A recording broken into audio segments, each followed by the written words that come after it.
Excellency, Madam President, members of the Security Council. I would like at the outset to express my grave concern over the growing risk of wide-scale regional escalation. The series of explosions across Lebanon and rockets fired towards Israel in recent days adds to the volatility. I call on all sides to refrain from steps that will further exacerbate the situation and take immediate steps to de-escalate. Now, turning to today's briefing that is devoted to the 31st report of the Secretary General on the implementation of Security Council Resolution 2334. It covers the period from 11 June to 11 September. Security Council Resolution 2334 calls on Israel to immediately and completely cease all settlement activity in the occupied Palestinian territory, including East Jerusalem, and to fully respect all of its legal obligations in this regard. Settlement activity has continued. In total, some 6,370 housing units were advanced or approved in settlements in the occupied West Bank, including in East Jerusalem. Out of these, 5,840 housing units were in Area C, including 3 outposts legalized under Israeli law, and nearly 530 housing units were advanced in the Gilo settlement in East Jerusalem. Construction tenders were published for approximately 1,100 housing units in settlements, including 780 in East Jerusalem. In settlement-related steps on 18 July, the Israeli Defense Forces Central Command signed a military order amending an order from 1995 that implemented the Oslo Accord, so as to grant the military commander in the area of authority over planning and construction in certain parts of Area B that had been transferred to the Palestinian Authority.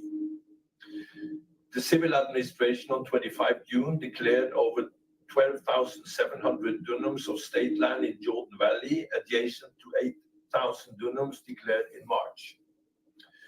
Demolitions and seizures of Palestinian-owned structures continued across the occupied West Bank, including East Jerusalem.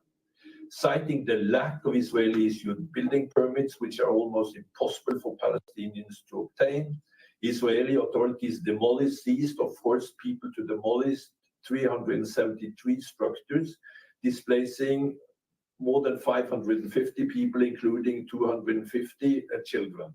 26 of these structures were donor-funded. Evictions of Palestinians from their homes in East Jerusalem also continued. Following a Supreme Court ruling on 15 August, Israeli security forces evicted the Shehada family from their home in Silvan in favor of a settler organization, displacing 35 Palestinians. 180 Palestinians, including 111 children, left their occupied West Bank communities, citing violence and harassment by settlers and shrinking grazing land. On 19 July 2024, the International Court of Justice rendered the advisory opinion on the legal consequences arising from the policies and practices of Israel on the occupied Palestinian territory, including East Jerusalem. Among its findings, the court reaffirmed that the Israeli settlement in the West Bank and East Jerusalem and the regime associated with them have been established and are being maintained in violation of international law, and, among other things, concluded that it was of the opinion that the State of Israel is under an obligation to cease immediately all new settlement activities and to evacuate all settlers from the occupied Palestinian territory. It further stated that the State of Israel continued presence in the occupied Palestinian territory is unlawful, that the State of Israel is under an obligation to bring to an end its unlawful presence in the occupied Palestinian territory as rapidly as possible, that all states are under an obligation not to recognize as legal the situation arising from such unlawful presence of the State of Israel in the occupied Palestinian territory, and not to render aid or assistance in maintaining the situation created by the continued presence of the State of Israel in the occupied Palestinian territory.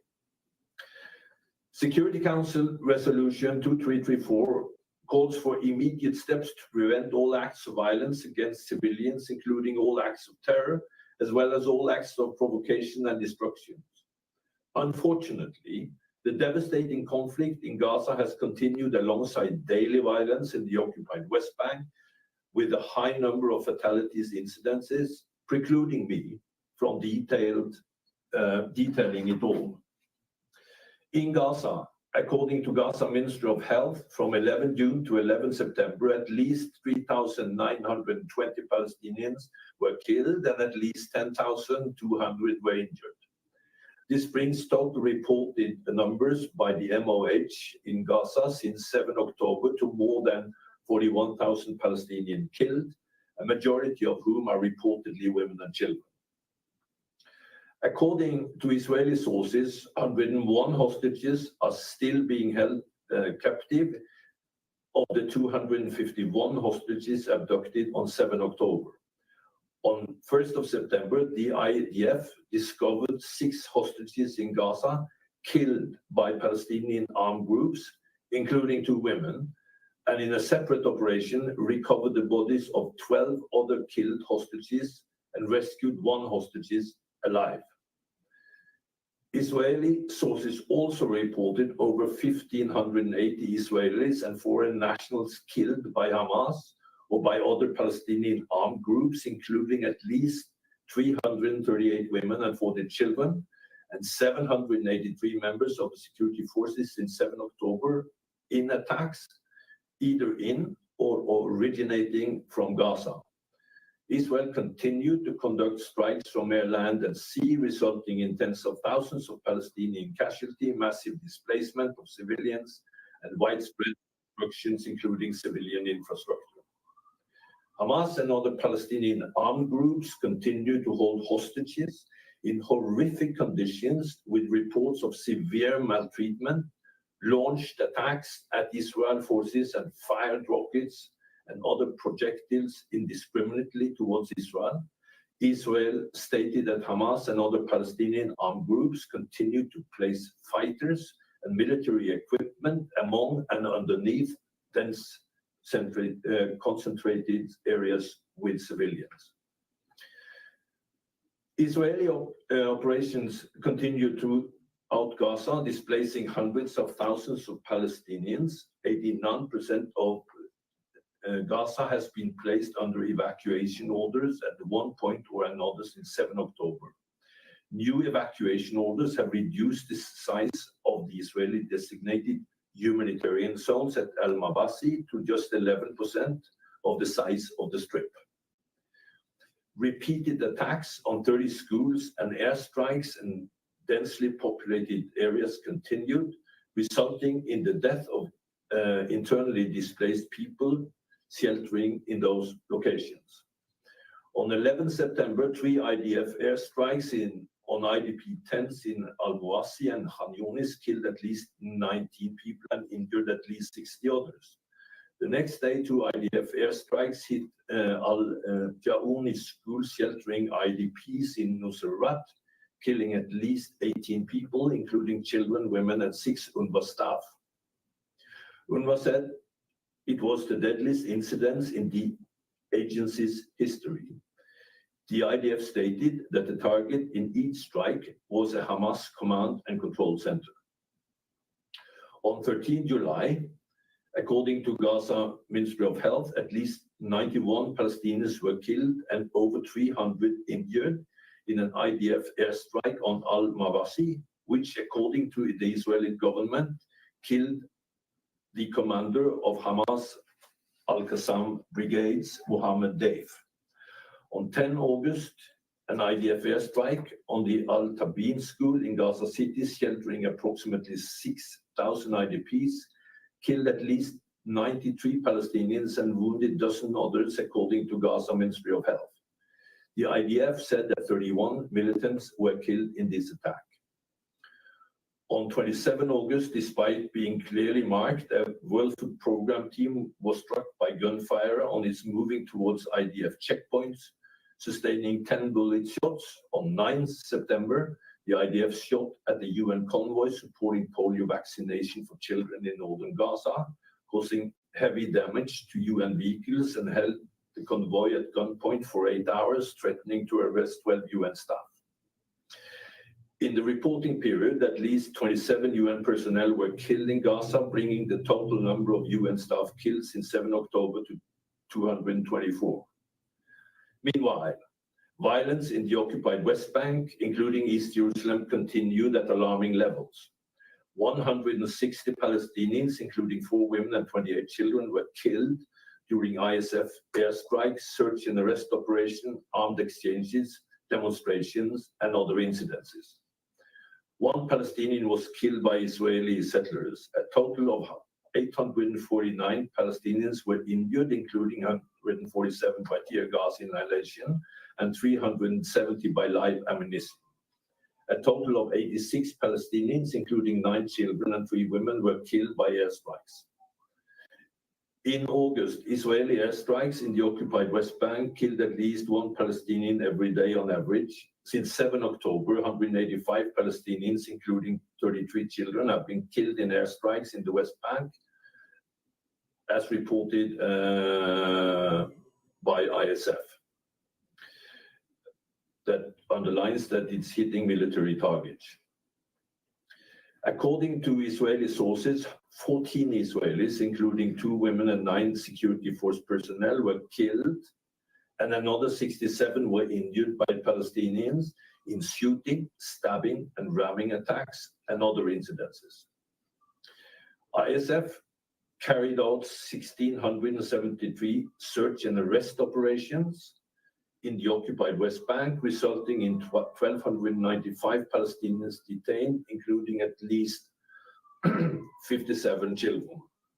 The special representative of the Secretary General on Sexual Violence in Conflict expressed her deep concern about the recently published reports by the UN describing a dramatic deterioration in conditions of detention for Palestinian men, women, and children under Israeli custody since 7 October attacks.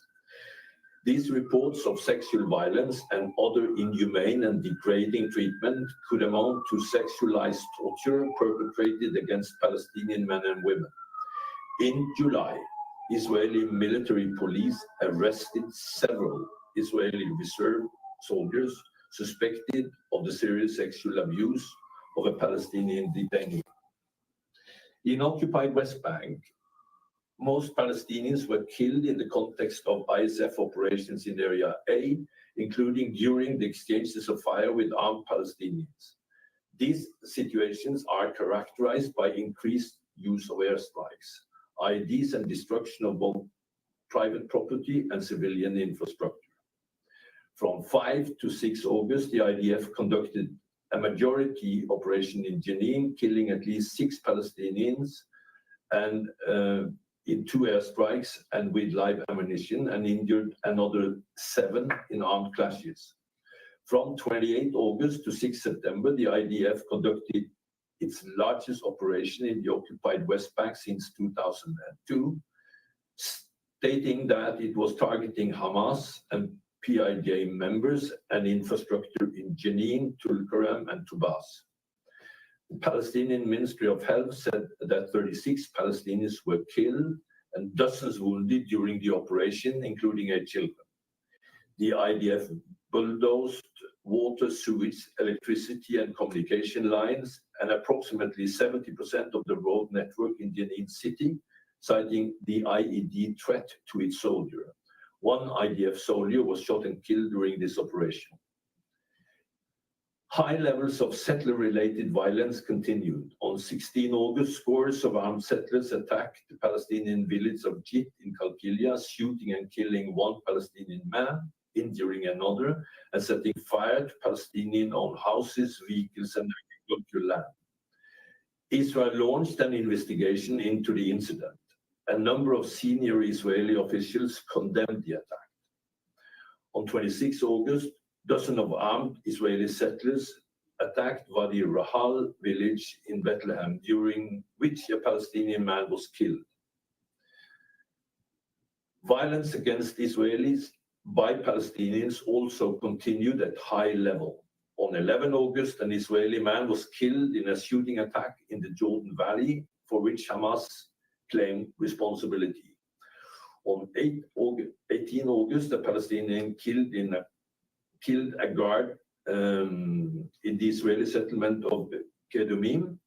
The following day, Hamas and Palestinian PIJ claimed to have conducted what appeared to be an attempt of suicide bombing in Tel Aviv, which led to the death of the attacker and the injury of one civilian.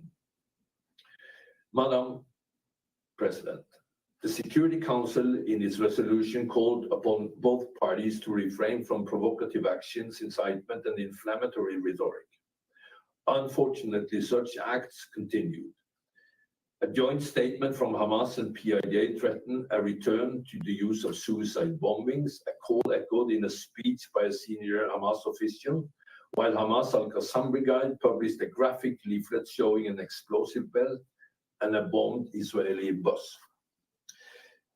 In a video posted on social media, an Israeli minister said Palestinian prisoners must be killed, shot in the head, while urging the passing of the bill by the Knesset, allowing capital punishment for terrorist offenses. Another minister said of Palestinians in Gaza, nobody will let us cause 2 million civilians to die of hunger, even though it might be justified and moral, until our hostages are returned. 2 Israeli ministers made visits to the holy sites in Jerusalem, with one of the ministers calling the site Israeli sovereign territory, while speaking of policies to change the status quo. The Israeli office of the prime minister stated that there was no change to the status quo. Madam President, Resolution 2334 reiterated calls by the Middle East Quartet for affirmative steps to be taken immediately to reverse negative trends on the ground that are imperiling the two-state solution. The catastrophic public health conditions in Gaza continued to deteriorate as access to safe drinking water and sanitation facilities continued to shrink. Severe shortages of fuel and medical supplies continue to limit the functionality of remaining hospitals and healthcare centers, particularly in the northern part of Gaza. Education continued to suffer, with Gaza's 600,000 children having missed an entire year of school and evacuation orders forcing over 30 temporary education centers to close. Despite of these setbacks, UNRWA expanded learning activities. In August, the Palestinian Ministry of Health confirmed the first case of polio in 25 years. A polio vaccination campaign was launched on 31st of August by WHO and UNICEF, with support from other agencies, including UNRWA, which has thus far vaccinated 70% of some 650,000 children under 10. Following the Israeli military ground operations into Rafah and the subsequent closure of the Rafah crossing in May, humanitarian organizations faced many obstacles that impeded their ability to regularly pick up supplies entering through Kerem Shalom, Kerem Abu Salem. These included continued hostilities, impassable roads, and deteriorating civil order. On 6 August, the Israeli Minister of Finance said Israel will confiscate $26 billion of Palestinian clearance revenues that Israel collects on behalf of the Palestinian Authority and transfer it to families of terror victims. The next day, Israel terminated a customs clearing mechanism with Norway that reportedly holds nearly $220 million of Palestinian clearance revenues in escrow of demanded funds to be returned to Israel. Israel describes this as a response to Norway's recognition of the state of Palestine in May. In Israel, some 120,000 Israelis, including 50,000 children, have been displaced from their homes in the south or north of Israel in the context of the hostilities. Madam President, in Resolution 2334, the Security Council also called upon all states to distinguish in their relevant dealings between the territory of the State of Israel and the territory occupied since 1967. No new steps are known to have been taken in this period. In its advisory opinion on 19 July 2024, the International Court of Justice expressed the view that the member states are under the obligation to distinguish in their dealings with Israel between territory of the State of Israel and the Palestinian territory occupied since 1967. Resolution 2334 also called upon all parties to continue inter alia to exert collective efforts to launch credible negotiations on all final status issues in the Middle East peace process. Intense negotiations between international mediators and the parties continued in Doha and Cairo to formulate a deal for a ceasefire and the release of hostages in Gaza. On 27 June, Canada announced that it has imposed new sanctions on 7 individuals and 5 entities for the role in facilitating, supporting, or financially contributing to acts of violence by Israeli extremist settlers against Palestinian civilians and their property. The US and the European Union also announced another round of sanctions and restrictive measures against settlers and its entities. On 13 July, Argentina designated Hamas a terrorist organization and ordered a freeze on its financial assets. From 21 to 23 July, 14 Palestinian factions, including Fatah and Hamas, attended reconciliation talks in Beijing, where they signed a declaration reiterating their commitment to form a national unity government and implement previous agreements.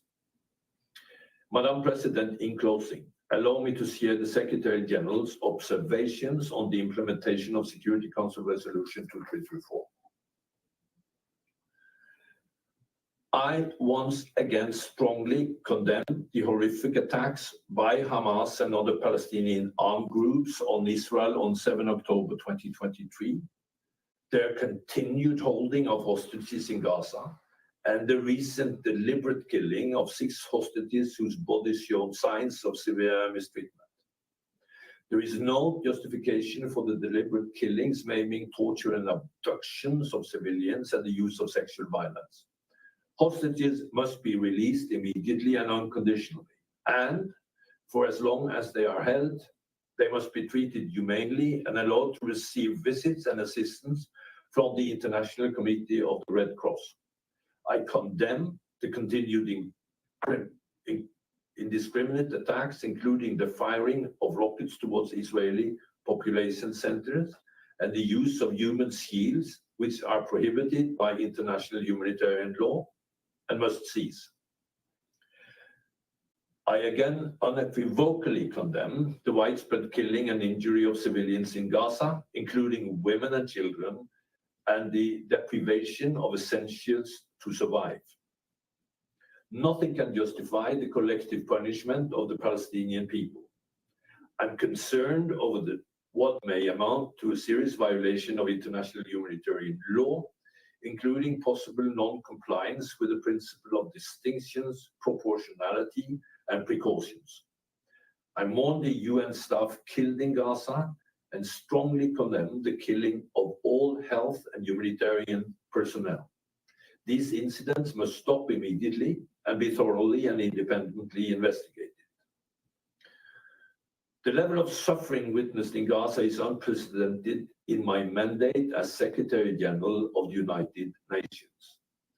To address the colossal humanitarian needs and improve the intolerable conditions of civilians, Israel must fully open all crossings into Gaza and facilitate the immediate, safe, and unhindered delivery of humanitarian assistance at scale directly to the Palestinian civilian population throughout the Gaza Strip, in accordance with its obligation under international humanitarian law. I reiterate my call for an immediate ceasefire to end humanitarian suffering, urging all sides to redouble efforts to reach a deal that will bring about an immediate ceasefire and the immediate and unconditional release of all hostages. I continue to engage all stakeholders towards these objectives. A deal is crucial to saving lives, releasing all the hostages, reducing regional tension, and enabling the UN, in cooperation with the Palestinian Authority, to accelerate efforts to address the pressing needs of the Gaza population. I welcome the efforts of Egypt, Qatar, and United States to reach a deal. I strongly condemn all acts of violence against civilians, including acts of terror. The escalation of violence in the occupied West Bank and Israel is highly alarming. Palestinian refugee camps are sustaining significant infrastructure damage during ISF operations throughout the occupied West Bank. I urge the security forces to exercise maximum restraints and to use lethal force only when it's strictly unavoidable to protect life.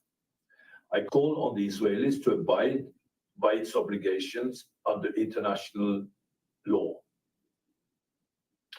All those injured must have access to medical care, and humanitarian workers must be able to reach everyone in need. I also recall that Israel, as the occupying power, has a responsibility to ensure that the civilian population is protected against all acts of violence, and call on Israel to ensure thorough, independent, and prompt investigation of all instances of possible excessive use of force. I am deeply concerned about the large number of Palestinians, including children, detained by Israeli security forces, and the increase in the number of Palestinians held in administrative detention by Israel since 7 October 2023. Reports of torture and other ill treatment during arrest and detention, including sexual violence, are also deeply concerning. I condemn the attacks carried out by Israeli settlers against Palestinians, including in the proximity and with the complicity of Israeli security forces. The attack on Jit was illustrative of the increasingly coordinated and deadly nature of these attacks. Attacks by Palestinians against Israel must also cease immediately. I condemn Hamas' attempted attack in Tel Aviv, and I'm alarmed by its call to return to the use of suicide bombings. All necessary steps must be taken to hold perpetrators accountable. I reiterate the utmost need to uphold the status quo of the holy sites in Jerusalem, taking into account the special and historic role of the Hashemite Kingdom of Jordan as custodian of the holy sites. I remain deeply troubled by the relentless expansion of Israeli settlements in the occupied West Bank, including East Jerusalem. Israeli policies and practices are systematically altering the land in the occupied Palestinian territory, creating dangerous dynamics to an existential threat to the two-state solution. Settlement expansions, settler violence, and recent Israeli administrative steps, and large-scale state land declarations in the occupied West Bank are fundamentally changing the landscape and deepening the occupation. I reiterate that the establishment of Israeli settlement in Palestinian territory occupied since 1967, including East Jerusalem, has no legal validity and constitute a flagrant violation of international law. In this respect, I note the recent findings of the International Court of Justice mentioned above in its advisory opinion of 19 July 2024. The demolition and seizure of Palestinian-owned structures may entail numerous humanitarian rights violations and raise concerns about the risk of forcible transfer. I note the conclusion of the International Court of Justice in this regard. I urge the government of Israel to end these practices in line with its obligation under international law. Palestinians must be allowed to build legally and address their development needs. I'm alarmed by the multiple instances in which officials have engaged in dangerous provocations, incitements, and inflammatory language, which must be rejected by all. I express my deepest appreciation to UNRWA and all the UN agencies and personnel and humanitarian aid workers who remain committed to their work across the OPT despite the significant security risk. I'm deeply concerned by efforts to undermine their life-saving works. The inviolability of UN premises must be respected at all times by all. To meet the challenges ahead, we must establish political and security frameworks that can address the humanitarian catastrophe, start early recovery, rebuild Gaza, and lay the ground for a political process to end the occupation and establish a two-state solution. These frameworks must facilitate a legitimate Palestinian government that can unify Gaza and the occupied West Bank politically, economically, and administratively, while reversing the steady deterioration dynamics in the occupied West Bank. Palestinian unity is an essential building block to just and lasting peace. Israeli measures that undermine the PA must be urgently addressed. The government of Palestine will require significant support from the international community to advance these objectives. Finally, any lasting progress cannot be divorced from the ongoing Israeli occupation and unresolved Israeli-Palestinian conflict. Progress towards peace must address and fully realize the fundamental and legitimate right of Palestinians to self-determination and sovereignty over the entirety of the occupied Palestinian territory. It must also address Israel's legitimate security concern. We must collectively take steps towards establishing a political framework that outlines tangible, irreversible steps towards ending the occupation and establishing a two-state solution, Israel and Palestine, of which Gaza is an integral part, living side by side in peace and security on the basis of UN resolutions, previous agreements, and international law, with Jerusalem as capital of both states. The United Nations will continue to support all efforts towards that goal. I thank you. I thank Mr. Venesland for his briefing. I now give the floor to Ms. Ellen Clark. Madam President, Excellencies, distinguished members of the Security Council, it is an honor to speak to you today as a member of the Elders. Resolution of the Israeli-Palestinian conflict has been a priority for our group since its founding by Nelson Mandela in 2007. The implementation of UN Security Council Resolution 2334 is acutely relevant to the current devastating phase of the conflict and to any chance of securing a fair and durable two-state solution in line with international law.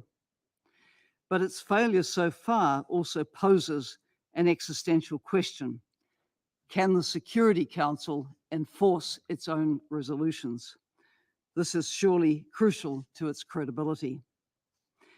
The Elders unequivocally condemn the 7 October terrorist attacks and the holding of hostages by Hamas, which have caused deep trauma for the Israeli people.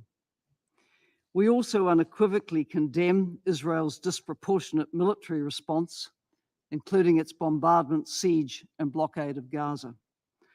This amounts to collective punishment and is causing great suffering and trauma to the Palestinian people. The Security Council has a responsibility to chart a path towards a sustainable peace. A full, immediate, and complete ceasefire in Gaza is an indispensable step.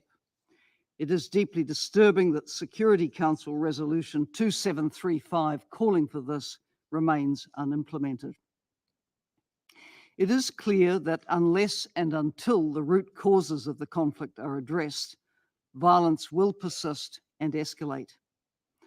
The conflict management approach pursued by powerful members of the international community has failed. A new approach is needed, grounded in international law, including the enforcement of this Council's resolutions. Council members who question the binding status of these resolutions or who use their veto to protect an ally or to oppose a geopolitical rival are eroding the Council's authority. They also undermine their own reputations and long-term interests. All member states are also bound to respect and comply with decisions of the International Court of Justice. This includes the provisional measures ordered to protect Palestinians in Gaza. The ICJ's recent advisory opinion, while non-binding, is an authoritative landmark ruling. It concludes that Israel's presence in the occupied Palestine territory is unlawful and must end as rapidly as possible. This obligation does not depend on achieving a successful outcome to peace negotiations. The General Assembly and Security Council should give effect to the advisory opinion by passing resolutions endorsing it and setting out what action is required by Israel, other member states, and the UN to bring an end to the occupation. The elders welcome the passing of the General Assembly resolution on this issue yesterday. How will the Security Council respond to the advisory opinion? Security Council Resolution 2334 reaffirmed the illegality of the settlements. Yet settlement expansion in the West Bank and East Jerusalem continues to accelerate, while attention is focused on Gaza. More decisive member state action is needed. All member states must distinguish between Israel and the occupied Palestinian territory in all forms of cooperation and cease any assistance to or trade with illegal settlements. Targeted measures should be applied against state and non-state entities and individuals responsible for maintaining and expanding illegal settlements. Steps have already been taken, including by the United States and the European Union, to sanction settlers for attacks on Palestinian civilians. But sanctions should also target financial flows to entities which are funding and constructing illegal settlements, and those in the government of Israel who are pursuing annexation. This Council must respect the process of criminal accountability through the International Criminal Court, including the ICC prosecutor's request for arrest warrants in response to alleged atrocity crimes by Hamas and the government of Israel. Member states seeking to undermine the ICC are damaging the international rule of law. They are undermining accountability in other contexts, including in the context of Russia's illegal war on Ukraine. This must stop. There will be no security for Israelis or Palestinians if the war in Gaza is followed by a continuation of unlawful occupation and annexation. But without a decisive change of direction, this seems likely. The elders propose a set of guiding principles to underpin a pathway towards sustainable peace, based on self-determination, sovereignty, and mutual security for both peoples. First, full UN membership and recognition of the State of Palestine should be supported by all Council members and other states now. Statehood is not dependent on peace negotiations. Strengthening the Palestinian Authority remains crucial, but statehood should not have to wait for governance reforms. Second, normalization of relations between Israel and Arab states is essential for Israel's long-term security and for regional stability and prosperity.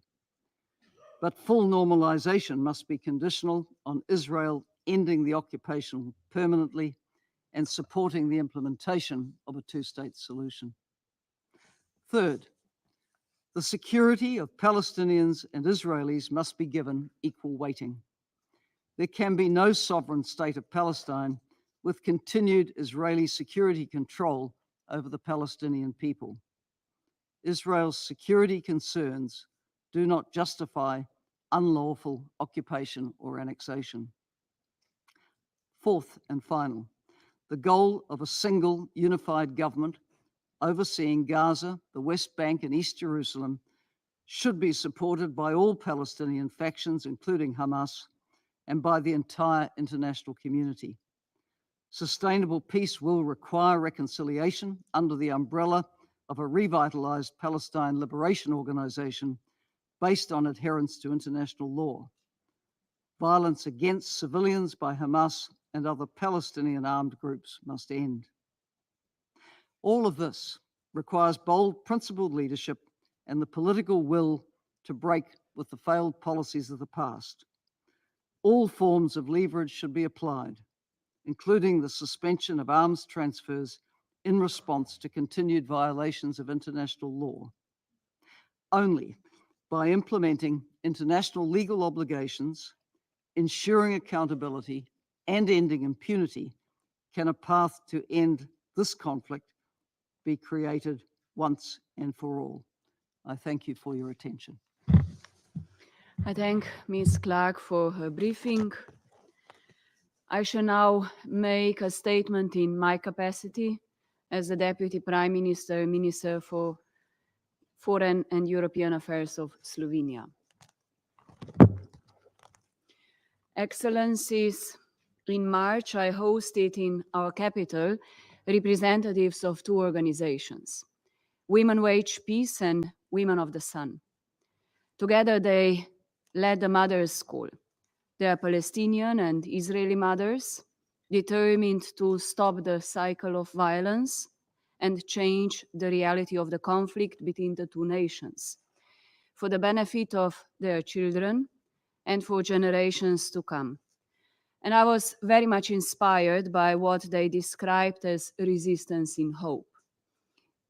We are at a precipice.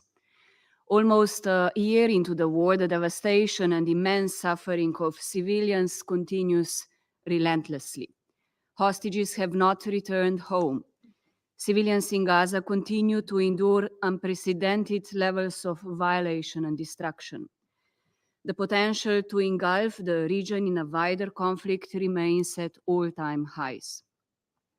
The latest escalation in Lebanon is another sign of it. Despite that, I, just as the mothers I spoke with, continue to embrace hope. Hope that peace returns to Gaza and the West Bank.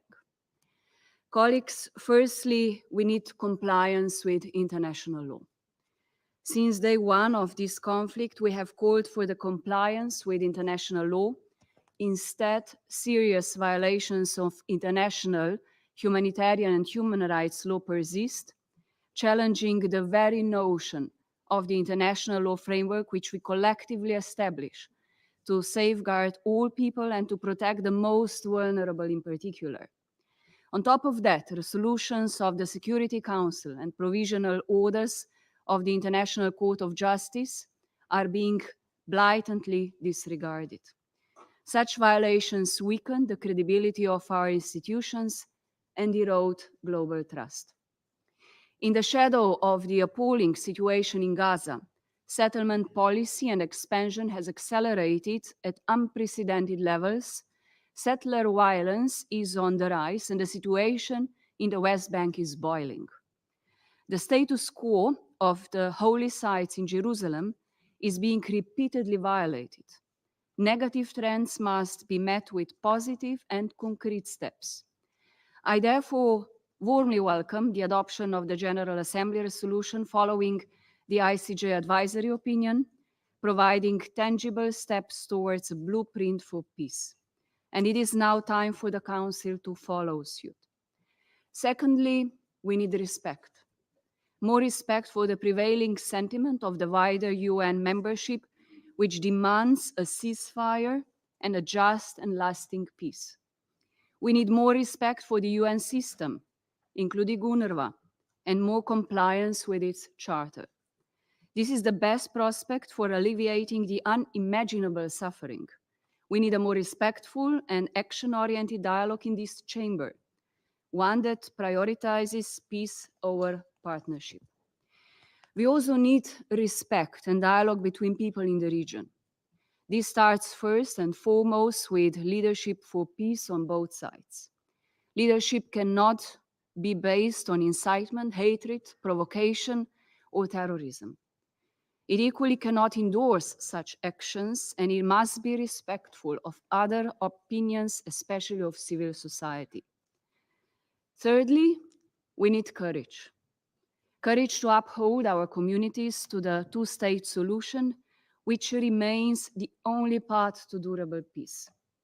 I say this as a foreign minister of a country who has taken a clear stance for peace in the conflict. We have decided to be active in this council and to deliver on what we promised during our campaign, building trust and securing the future. We therefore took the decision to vote for membership of the State of Palestine in the United Nations. We also recognized the State of Palestine. I urge others to take similar steps. Universal recognition of Palestine and its admission as a full UN member is an essential element in our shared agenda for peace. The future of peace in the region will slip away without tangible steps. It is the job of this Council as a whole and of its individual members to act as guarantors for peace with courage. Clearly, we need also courageous leaders in the region, leaders willing to set aside their individual interests, leaders who dare to dream of a different region, turning a new page in this decades-long conflict, leaders who dare to envision a different future, one where normalization of relations is possible and militarization gives way to cooperation. And lastly, we need diplomacy. We need diplomacy to succeed in delivering a ceasefire. There must be hard work of diplomacy bilaterally, but also hard work of diplomacy multilaterally. Past peace processes have not yielded the results we want to see. We therefore believe an inclusive, meaningful, and time-bound peace process coupled with reconstruction should take place. We want to see the UN playing a central role in that, and a Palestinian government strong enough to shoulder its responsibilities. I welcome the day after plan presented by the Palestinian Prime Minister. But diplomacy must be more than words. It requires concerted action. We call for the swift convening of an international peace conference, as agreed in Madrid, to advance the two-state solution. Colleagues, I imagine a mother in Gaza beaming with joy as her child can study again. I imagine a mother in Tel Aviv not needing to teach her child how to use a shelter. I imagine a mother in Jenin not worrying whether her child will be detained. This is the future I dream of, a future where peace is not just a possibility, but a reality. The first step towards this reality is an immediate ceasefire. This council is the most powerful body for peace and security in the world. I always defended that the strongest and most suitable and sustainable tool in diplomacy is dialogue. However, dialogue cannot entail only words. It must include listening and understanding. But in this chamber, dialogue must lead to meaningful action. If not, this council must also turn a new page in the tools that is ready to use. Thank you. I resume now my function as President of the Council, and I now give the floor to the representative of the United States. Thank you, Madam President. And thank you, Coordinator Venzlin and Ms. Clark, for your briefings. Colleagues, this is a decisive moment for the parties to the ongoing conflict and for the security of the broader region. The Council will have an opportunity to further discuss the situation with regard to Lebanon tomorrow afternoon. The United States continues to gather facts, and we reiterate that it is not in any party's interest for there to be a broader regional conflict. Indeed, Secretary Blinken continues to work for an immediate ceasefire and hostage release deal consistent with Resolution 2735.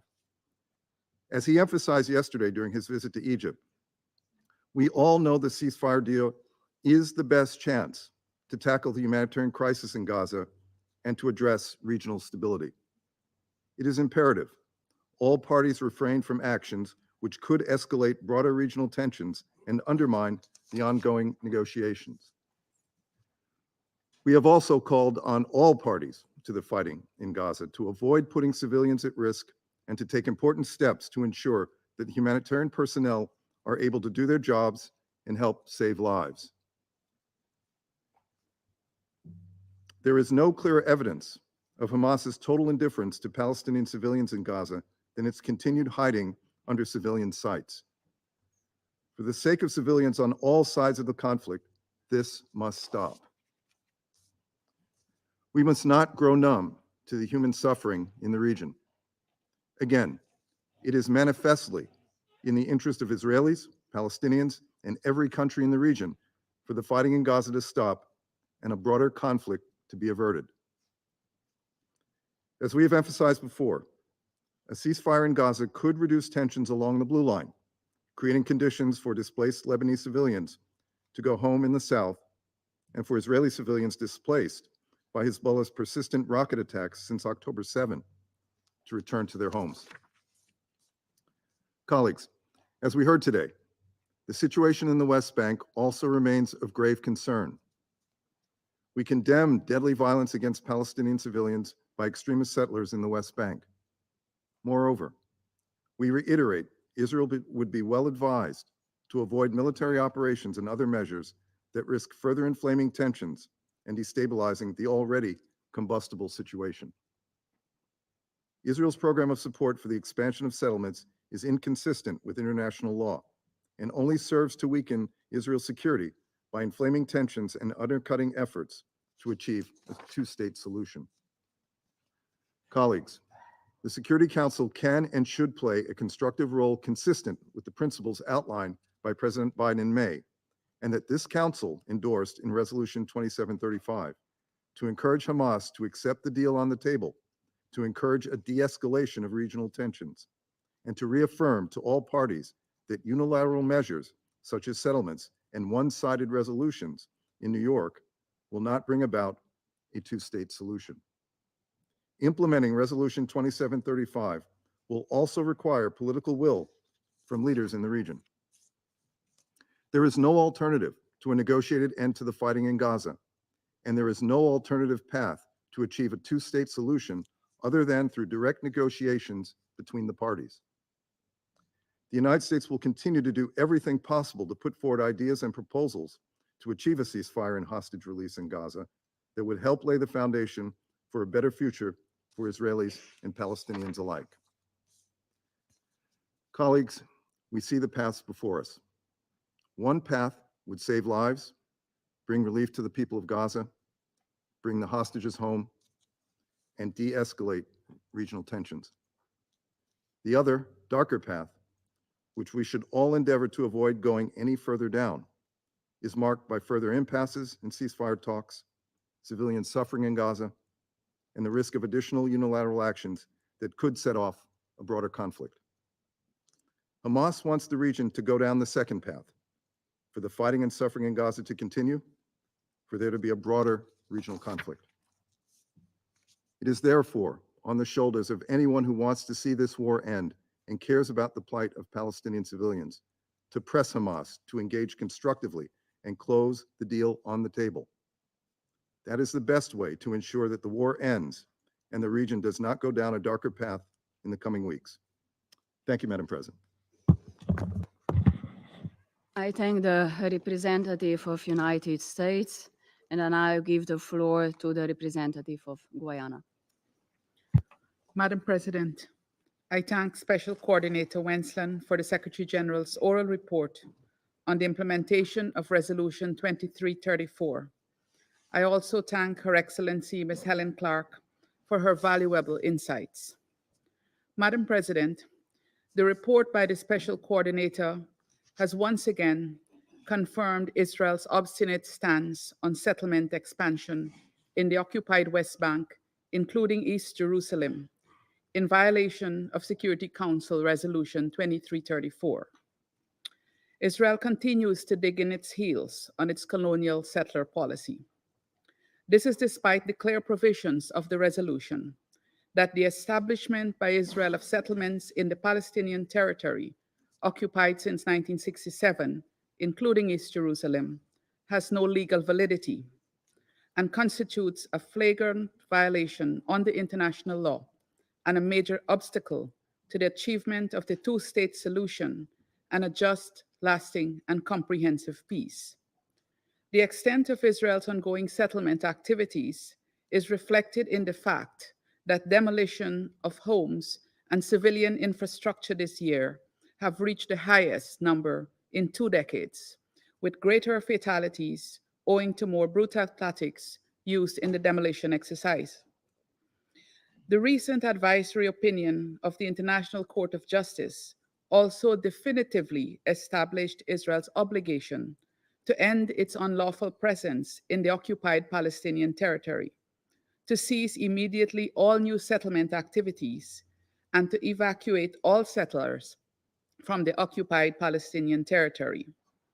The General Assembly resolution adopted yesterday laid out the next steps following the issuance of the advisory opinion, and we call on Israel and all member states to fulfill their obligations as set out in that resolution. Madam President, we have taken note that since her last briefing on Resolution 2334, the situation in the occupied West Bank has worsened considerably, with several airstrikes on civilian infrastructure and a recent large-scale military operation which left many Palestinians displaced, their homes destroyed, and their property taken over by Israeli settlers. We note, for example, according to OCHA, since 7th of October 2023, 1,628 Palestinians have been displaced in incidents involving Israeli settlers. All of this is enabled by the Israeli legal system that systematically awards Palestinian lands to colonial settlers, thereby empowering its security officials to protect those who act based on these decisions.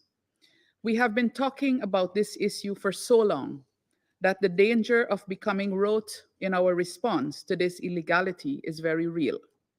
We must never become numb to these violations of international law, because we risk normalizing Israeli settlement policies and practices. Let us not forget what these policies and practices translate to for thousands of Palestinians who pay even the high price of death for resisting the destruction of their homes and livelihoods. Madam President, the danger of Israeli settler policy lies in the fact that it is intended to alter the demographic composition, character, and status of the Palestinian territory occupied since 1967, including East Jerusalem, in furtherance of the one-state solution, which it unabashedly advocates and pursues. This is in clear violation of international humanitarian law and relevant resolutions, both of this Council and the General Assembly. Guyana therefore condemns in the strongest terms Israel's continuing disregard for the decisions of this Council and of international law more generally. The two-state solution remains the only viable pathway to bring about an end to the Israeli-Palestinian conflict. The Council must therefore respond to Israel's actions, which are steadily eroding the two-state solution and entrenching a one-state reality. We must not countenance the illegalities that are born from such a plan. Madam President, all members have a responsibility pursuant to 2334 to make it consequential for Israel to continue its settlement expansion. A few visa restrictions when there are more than 700,000 illegal settlers can hardly be expected to have any real impact. Visa restrictions for anyone living in settlements set up in areas outside of the pre-1967 borders may have a much greater impact. Refusing to have commercial engagement with any individual, group, or entity living in, operating in, or maintaining interests in settlements that violate the pre-1967 borders will definitely have a real impact.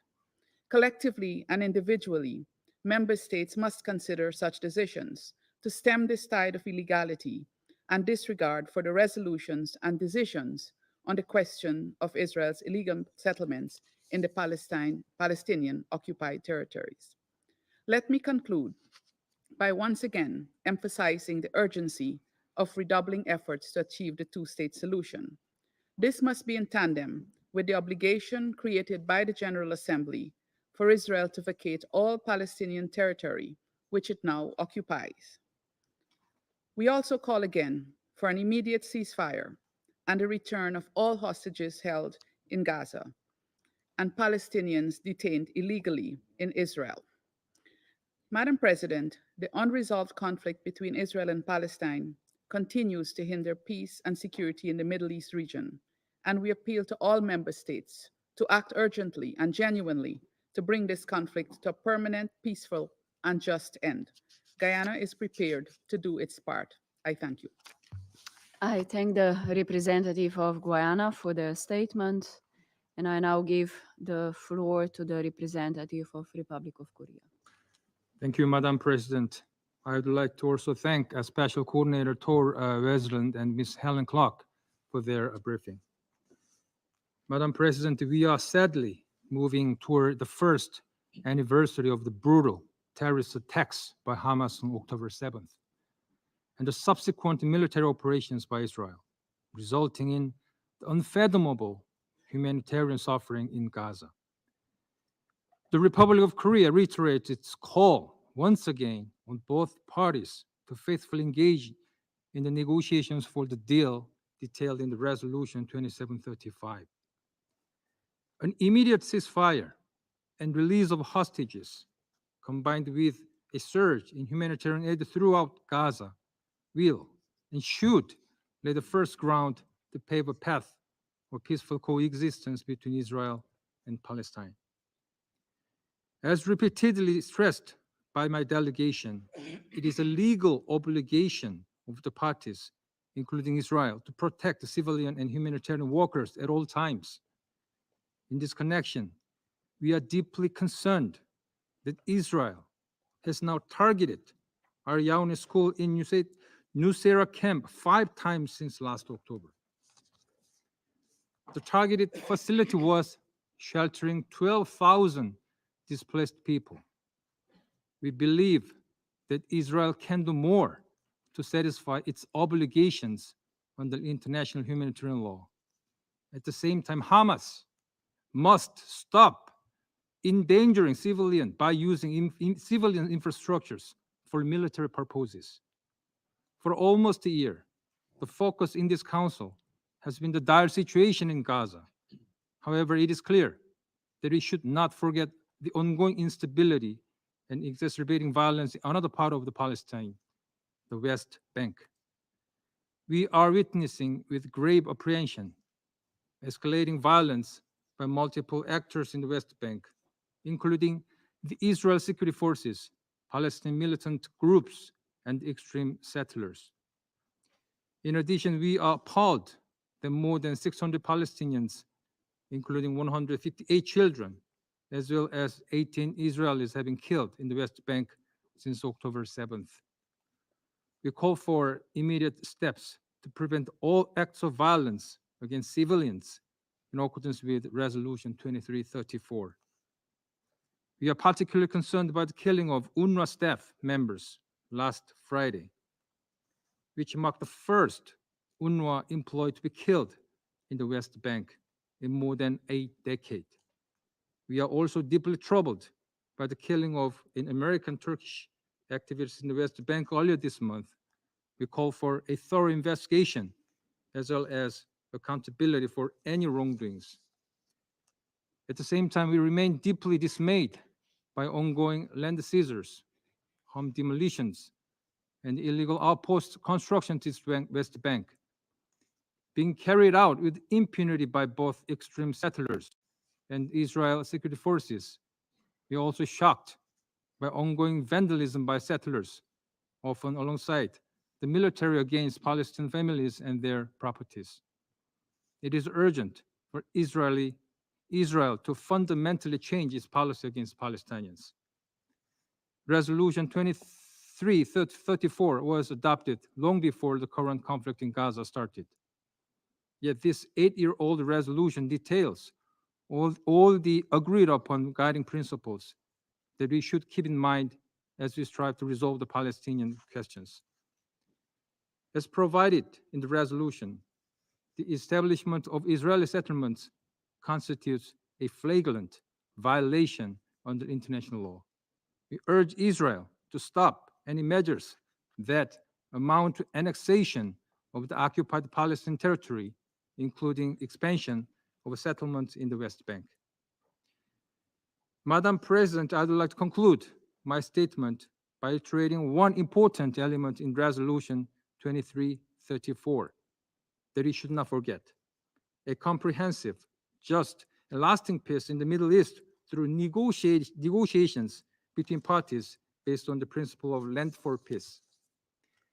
We believe that any action in the United Nations, both in the Council and in General Assembly, meant to resolve the decades-long conflict between Israel and Palestine, should be firmly based on the negotiated peace process reflected in Resolution 2334.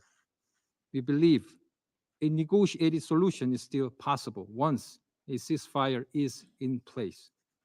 We call on Israel and Palestine, represented by a reformed and strengthened Palestinian Authority, to directly engage in talks that will resume the long overdue aspirations based on the vision of the two-state solutions, which will in turn lead to a durable peace and stability in the whole region. I thank you, Madam President. I thank the representative of Republic of Korea for their statement.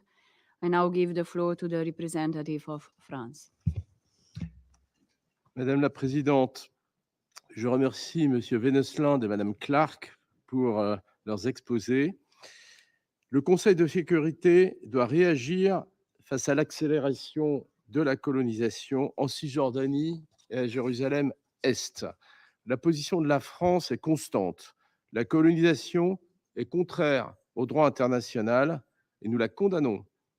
La France ne reconnaîtra jamais l'annexion illégale de territoires ni la légalisation de colonies sauvages. Elle a condamné les attaques israéliennes contre des écoles dans la bande de Gaza. La France a aussi condamné les attaques récurrentes de colons violents contre des écoles en Cisjordanie et elle appelle Israël à prendre sans délai les mesures nécessaires pour protéger la population palestinienne dans les territoires occupés et à assurer le respect de son droit à l'éducation. Tout doit être fait pour éviter un embrasement à Jérusalem-Est et en Cisjordanie. La France condamne les violences commises par les colons et elle déplore les déplacements forcés de communautés palestiniennes. À Jérusalem-Est, le statu quo historique sur les lieux saints doit être préservé. La résolution 2334, qui vise à matérialiser la distinction juridique entre les territoires d'Israël reconnus par la communauté internationale et les territoires occupés, doit être pleinement respectée.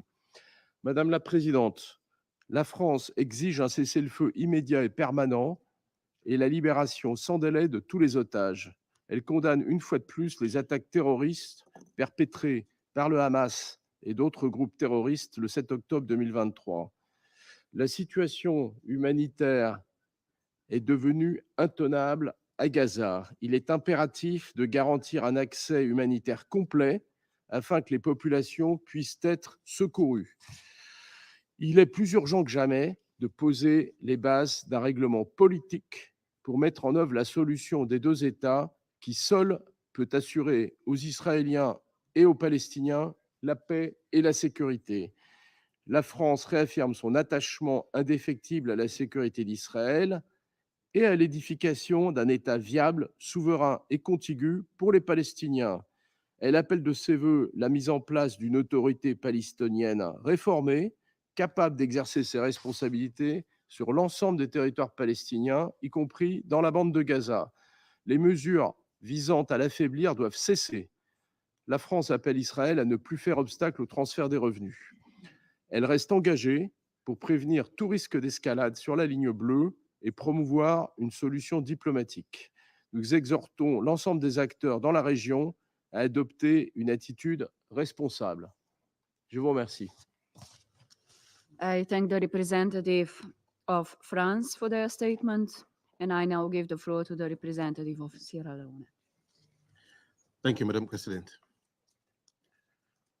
Colleagues, we meet in a period of deep uncertainty for the Middle East. We have warned, cautioned, and called for restraint. But with Lebanon rocked and shocked by indiscriminate communication devices explosion, we fear that we are at the cusp of the dreaded regional escalation, if not in it already. Sierra Leone shares the UN Secretary General's deep alarm and urge that all concerned actors exercise maximum restraint to avert any further escalation.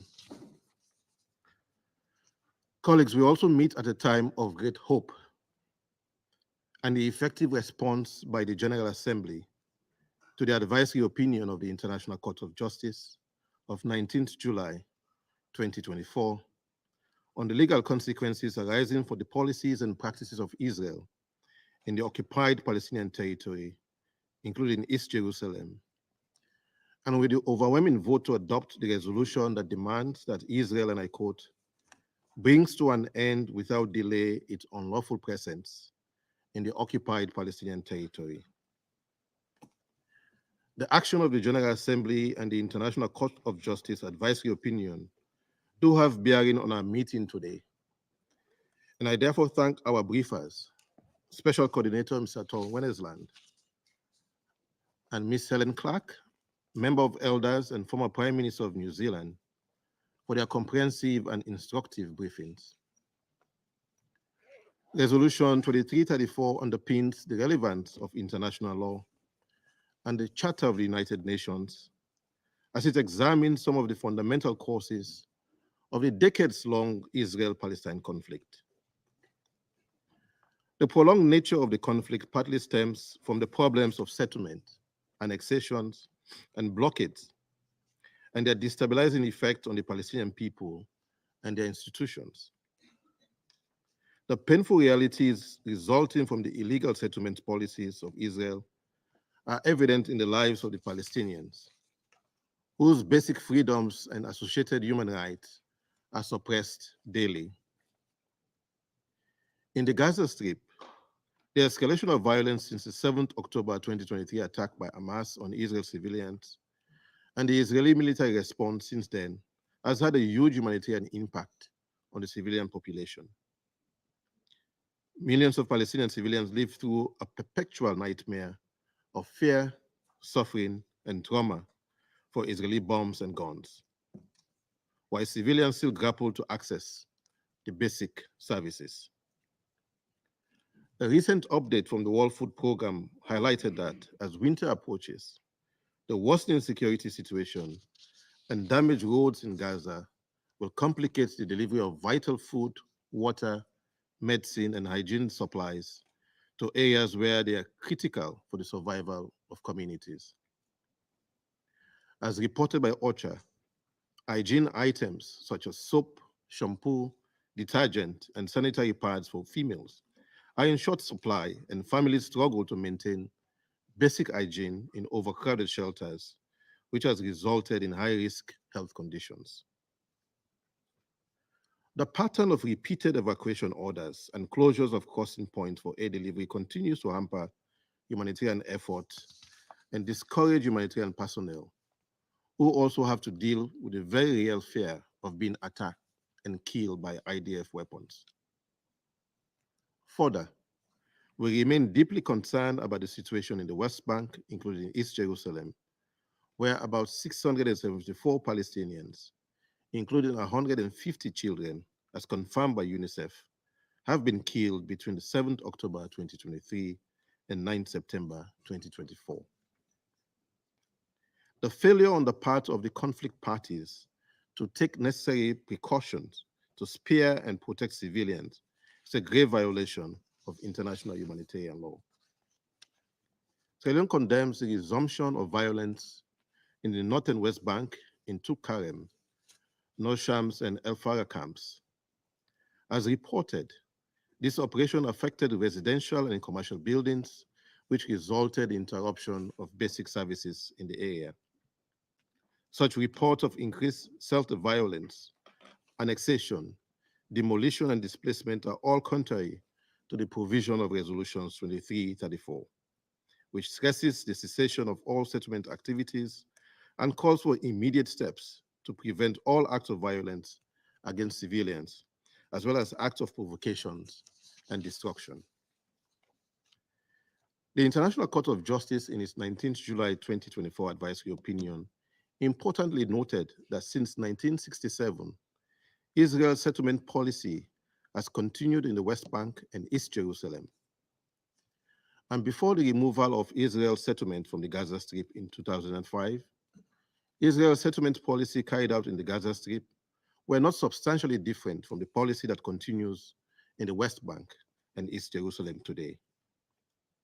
The court, among other things, notes that Israel's construction of settlement is accompanied by a specially designed civilian infrastructure in the West Bank and East Jerusalem, which integrates the settlement into the territory of Israel. The transfer by Israel of settlers to the West Bank and East Jerusalem and Israel's maintenance of their presence is found to be contrary to the 6th paragraph of Article 49 of the 4th Geneva Convention. Accordingly, and as noted by Special Coordinator Convenes, the ICJ is of the opinion that the State of Israel is under an obligation to cease immediately all new settlement activities and to evacuate all settlers from the occupied Palestinian territory. In view of Security Council Resolution 2334 and this Council's mandate, the Security Council now stands in judgment of the member states of the United Nations and the international community as a whole. As the member of the elders and former Prime Minister, Ms. Clark, asked, how will the UN Security Council respond? In keeping with the provisions of Resolution 2334, Sierra Leone would like to emphasize the following points. First, the establishment of Israeli settlement in Palestinian territory continues and constitutes a flagrant violation of international law and a major obstacle to the achievement of the two-state solution. New settlement activities must cease immediately and all settlers evacuated from the occupied Palestinian territory. Second, parties to the conflict are reminded of their obligations to comply with international law, including international humanitarian law, the ICJ binding provisional measures on the parties, and customary international law that has been crystallized by the International Court of Justice, even in advisory opinions.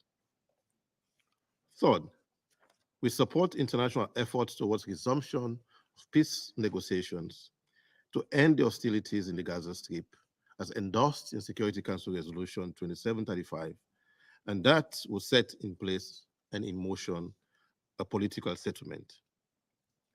The ongoing tireless effort of the mediators, Egypt, Qatar, and the United States needs the impartial support of the international community, especially states with influence on the conflicting parties.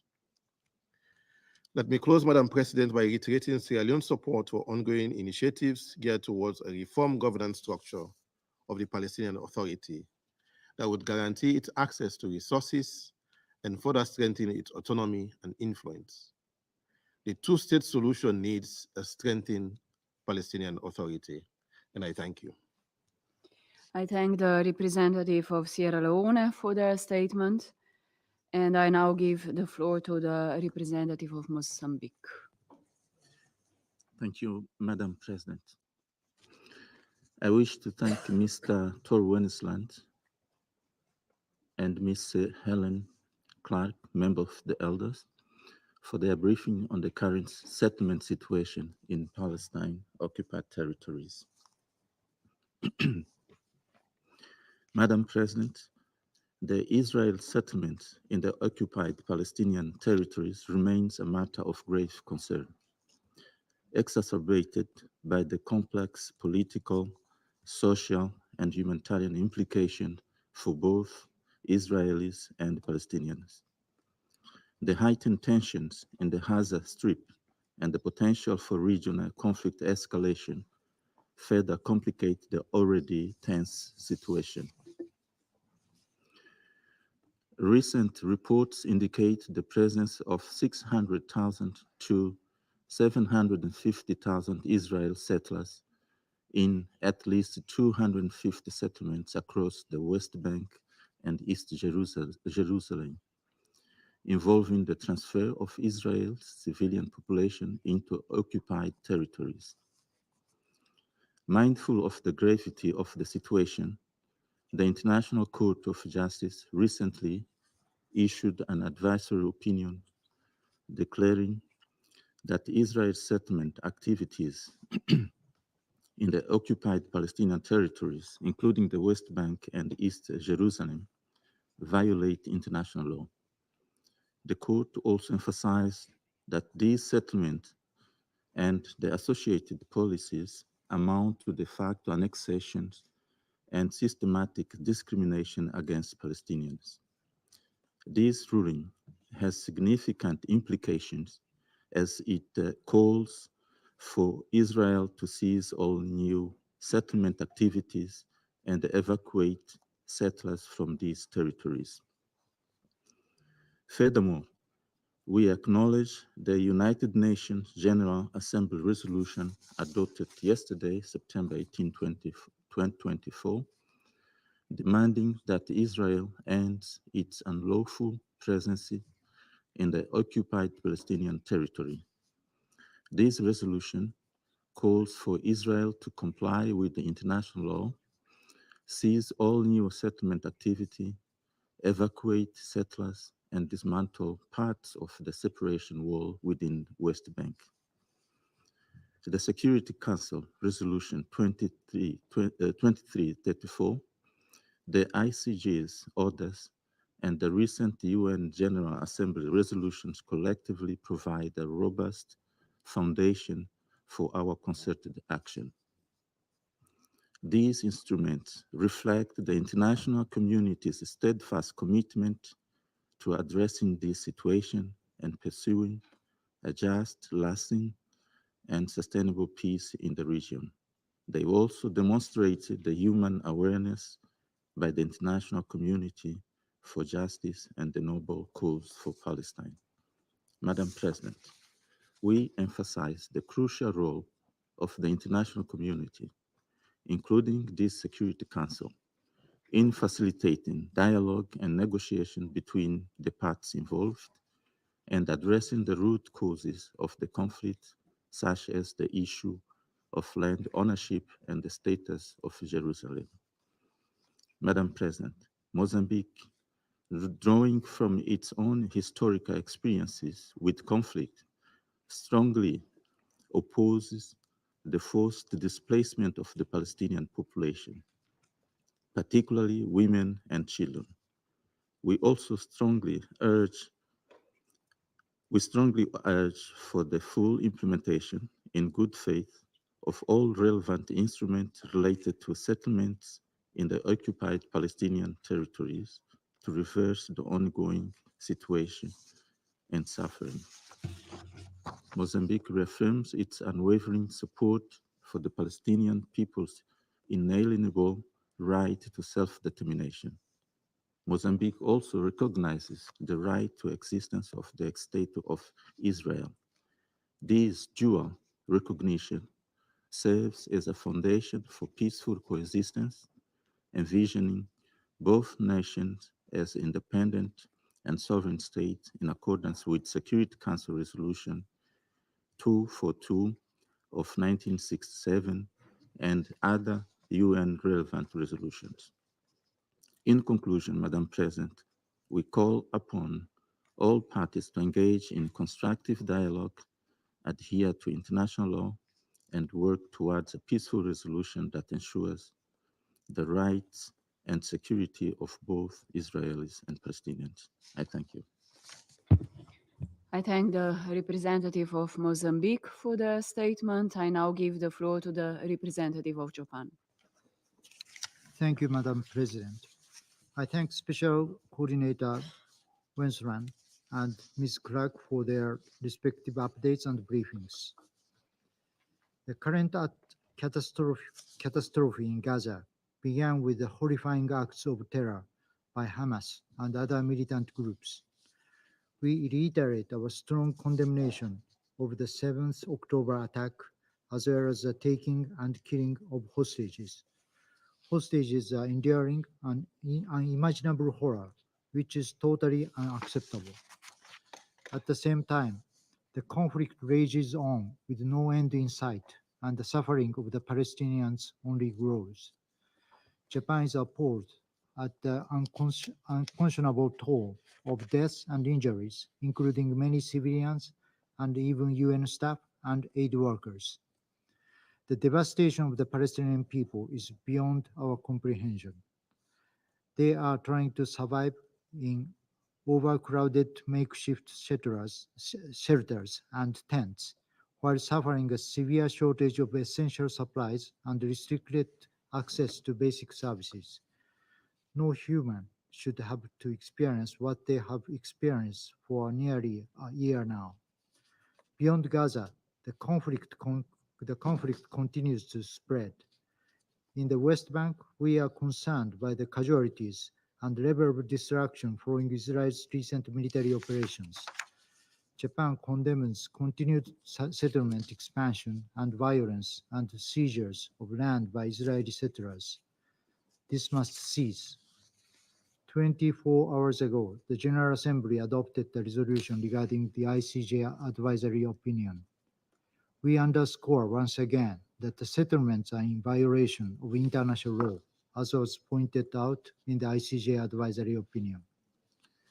With regard to Lebanon, we are seriously concerned about the alarming incidents in this week, which reportedly caused multiple casualties and thousands of injuries. Continued attacks across the Blue Line are very dangerous. No one desires a full-scale war between Israel and Hezbollah. We must all do all we can do to avoid one. Madam President, we must change the course of the never-ending vicious cycle of violence in the Middle East. Let me make 3 points in this regard.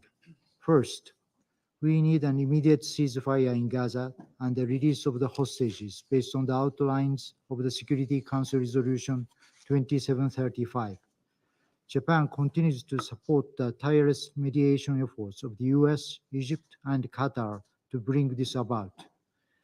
A ceasefire in Gaza will also help bring calm to the inflamed region. Second, even before ceasefire is achieved, the international community must make plans for early recovery and reconstruction in Gaza. Just removing the rubble will take decades, while restoration of the basic civil system and infrastructure, including health and education, will require enormous time and resources. These are only some of the numerous challenges we will face on the day after. In this vein, it is imperative to strengthen the Palestinian Authority, including financial governance capacities. Third, and finally, a two-state solution is the only viable path to resolve this decades-long tragic conflict. Japan sincerely hopes to see a Middle East where Israel and Palestine live side by side in peace and stability with recognized borders, and will spare no efforts to this end. Thank you, Madam President. I thank the representative of Japan for the statement, and I now give the floor to the representative of Ecuador. Gracias. Señora Presidenta, en primer lugar agradezco al coordinador especial Thor Wensland por su informe de esta mañana. Reitero el apoyo del Ecuador para sus labores y las de todo el personal de Naciones Unidas y sus agencias. Quiero agradecer también a la señora Clark por su valioso aporte. Señora Presidenta, Gaza ha sido llamado el lugar más peligroso del mundo para las actividades humanitarias. Yo creo que sin duda lo es. Y los acontecimientos de los últimos días y semanas así lo han confirmado. Por ello, la provisión urgente y suficiente de ayuda humanitaria es una necesidad. Es inaceptable que se pongan obstáculos al ingreso o a la distribución de ayuda. Es condenable todo ataque contra el personal humanitario. Los mecanismos de conflicto deben ser efectivos y confiables. Es difícil creer que a casi un año del inicio de la guerra aún no lo sean. El incidente del 28 de agosto en el que se abrió fuego contra un convoy del Programa Mundial de Alimentos es particularmente alarmante. Los combates no cesan mientras alrededor de 100 rehenes continúan en cautiverio casi un año después de los actos terroristas perpetrados por Hamás el 7 de octubre del 2023, que incluyeron abusos y violaciones a mujeres en Israel y que una vez más el Ecuador condena firmemente.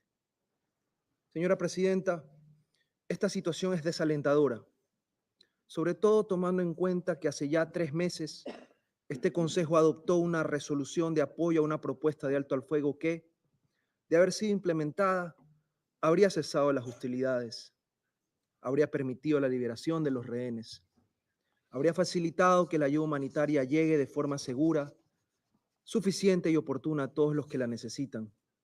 Y también habría contribuido a reducir las tensiones de la región. Los acontecimientos en Cisjordania tampoco son alentadores.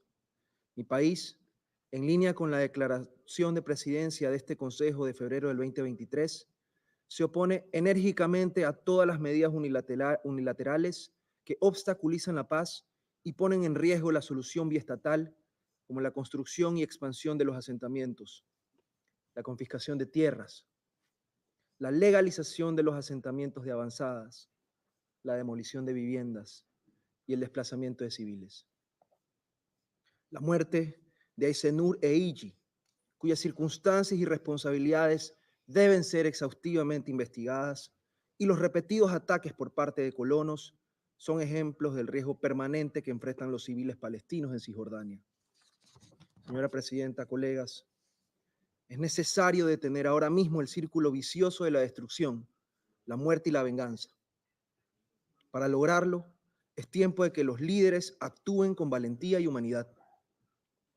Termino esta intervención reiterando la convicción de mi país de que la única salida es avanzar hacia una solución pacífica, definitiva y justa para las partes, con la existencia de 2 estados, Palestina e Israel, sobre la base de las fronteras de 1967 y las resoluciones relevantes. Es necesario actuar con pragmatismo y realismo para que se concrete esta solución, que es apoyada por la inmensa mayoría de la comunidad internacional. Muchas gracias. I thank the representative of Ecuador for the statement. I now give the floor to the representative of United Kingdom. Thank you, President. And I join others in thanking Special Coordinator Wennesland and Helen Clark for their briefings today. The death toll in Gaza has reached over 40,000. Water, sanitation, and health infrastructure has been almost completely destroyed. Disease and the risk of famine pose further deadly threats. And Israel continues to reckon with the appalling toll of October the 7th, with 101 hostages still held captive in Gaza, subject to unspeakable horror. Elsewhere in the occupied Palestinian territories and across the region, tensions are escalating. We need to see 3 things. First, an immediate ceasefire, the release of hostages, and ramping up of aid in Gaza. A deal is a best way to get the hostages home. Force will not provide a sustainable solution to the conflict. The ceasefire and hostage deal, driven by the commendable efforts of the US, Qatar, and Egypt, has to be finalized as a matter of urgency. We call upon Hamas and Israel to agree the deal, and, in the meantime, for Hamas to grant the ICRC humanitarian access to the hostages whose ordeal continues. Our message to Hamas: let them go. With winter fast approaching, we call on Israel to take swift action to allow the UN and humanitarian actors to do their job. By making deconfliction work, reopening land routes for aid, and supporting preparations for winter by allowing a rapid increase in the volume of items for shelter and infrastructure repair. Second, we must address the deteriorating situation in the West Bank. Expansion of settlements, in clear violation of international law, undermines prospects for peace and must cease immediately. We have witnessed with grave concern how an increasing number of Israeli settlers have systematically used harassment, intimidation, and violence to pressure Palestinian communities to leave their land. We call on Israel to hold those responsible to account. We reiterate our clear position that any attempt to alter the geographic or demographic makeup of the occupied Palestinian territories through the use of force and outside a negotiated solution is wholly unacceptable and illegal. We also call for an end to the divisive and inflammatory rhetoric we have seen from some Israeli ministers, which serves to fuel aggression towards Palestinians and humanitarian workers.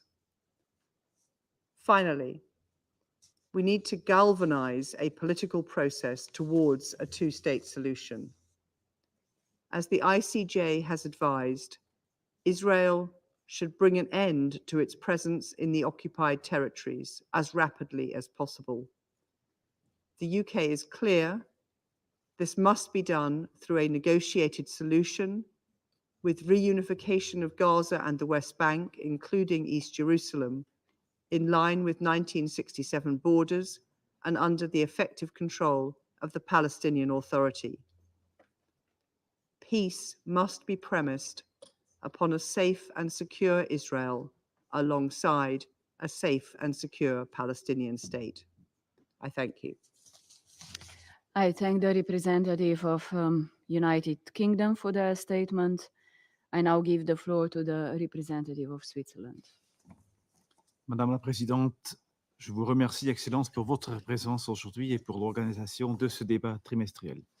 Je remercie aussi le coordinateur spécial pour sa présentation du rapport du secrétaire général portant sur la mise en œuvre de la résolution 2334 et je remercie M. Helen Clark de son exposé. La Suisse soutient la Cour internationale de justice ainsi que son avis consultatif du 19 juillet. L'illégalité de l'occupation israélienne du territoire palestinien qui court depuis 1967 ne fait maintenant aucun doute. Elle doit cesser et un horizon politique doit être rétabli. Nous restons convaincus que la solution à deux États est la seule option possible pour qu'Israéliens et Palestiniens vivent côte à côte en paix, en sécurité et en dignité, à l'intérieur de frontières sûres et reconnues, conformément au droit international et aux paramètres convenus au niveau international. À cette fin, la Suisse salue le fait que la résolution adoptée hier reconnaisse la nécessité de relancer un processus pour aboutir à une solution à deux États. Nous soutenons l'appel à la tenue d'une conférence de paix sous l'égide de l'ONU durant la 79e session de l'Assemblée générale. Pour sa part, la Suisse, en tant qu'État dépositaire des conventions de Genève et de ses protocoles additionnels, honorera le mandat que lui a conféré hier l'Assemblée générale et organisera une conférence de haute partie contractante dans un délai de 6 mois.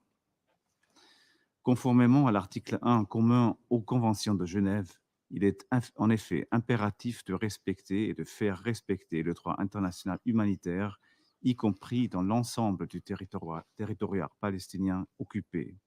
Des mesures concrètes doivent être immédiatement prises pour protéger la population civile. Madame la Présidente, depuis le 7 octobre, les attaques, menaces et intimidations des colons contre les civils, y compris le personnel humanitaire, ont augmenté exponentiellement en Cisjordanie.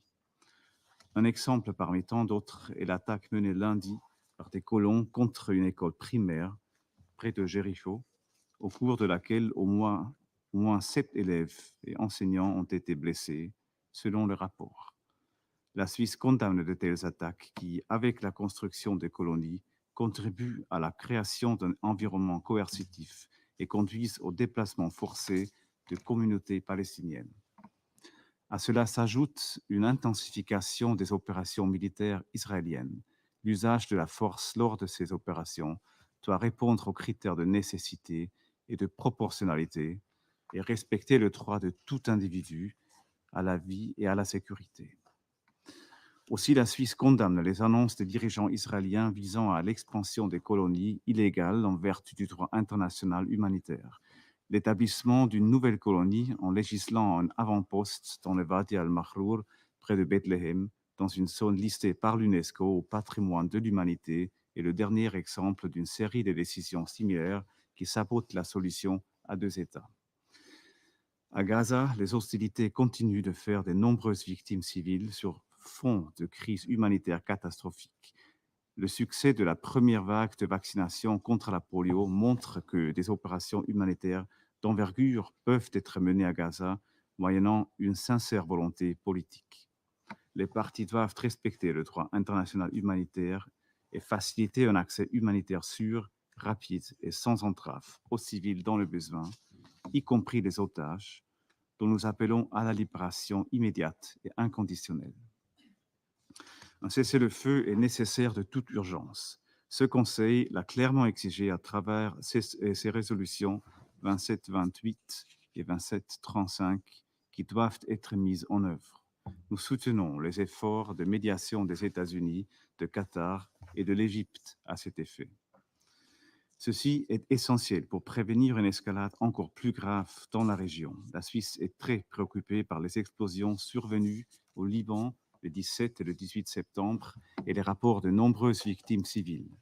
Nous appelons toutes les parties à exercer la plus grande retenue et à œuvrer par une désescalade immédiate. Nous appelons également toutes les parties au respect du droit international humanitaire, notamment les principes de distinction, de proportionnalité et précaution en toutes circonstances. La Suisse se tient à disposition au sein de ce Conseil, comme en dehors, pour contribuer à restaurer la paix et la sécurité dans la région. Je vous remercie. I thank the representative of Switzerland for their statement. I give the floor to the representative of China. Algeria.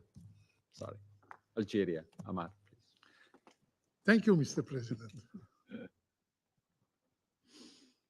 I would like to begin my statement by expressing my gratitude to Mr. Wennesland for his alarming briefings. A briefing in which he once again underscores the stark realities in the Middle East. In his report, the word most used by Mr. Wennesland was killing, killed, kills.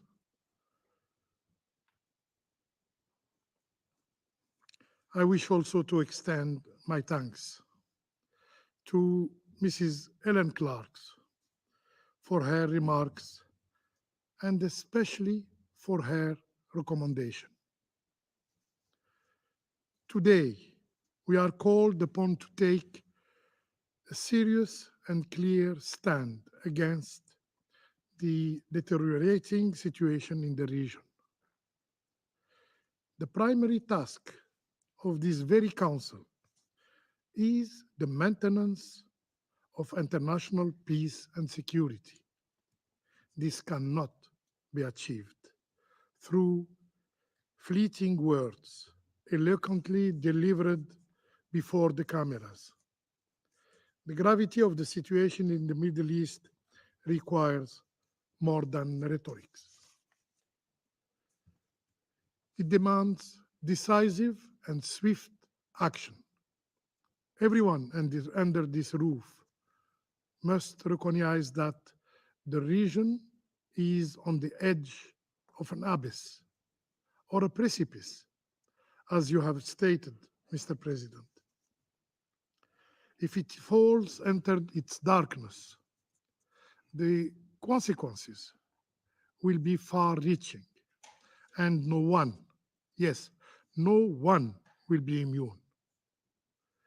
We must heed the lessons of history to prevent the worst, which is not less than a full-fledged regional war. Mr. President, the Israeli occupying power continues its apartheid policies, relentlessly pursuing plans for ethnic cleansing in Gaza and pushing the West Bank to the brink of chaos. The occupying power is also creating new fait accompli on the ground. This year alone, we have witnessed unprecedented level of settlement, of expansion, of annexation of land. It is evident that Resolution 2334 has had no tangible impact. The Israeli occupier act with impunity, as if operating in a lawless jungle. It continues to renege on previous agreement and consistently violate international law. International law, the very foundation of civilized society. If we are serious about protecting future generation from the scourge of war, as we pledged in the United Nations Charter, the solution is clear. There can be no peace in the Middle East without the establishment of an independent Palestinian state. Mr. President, the advisory opinion of the International Court of Justice, delivered on July the 19th of this year, is addressed to the General Assembly and to this Council alike. The Court stated that the precise modalities for ending Israel's unlawful presence in the occupied Palestinian Authority, in the occupied Palestinian territory, are matters for both the General Assembly and the Security Council to address.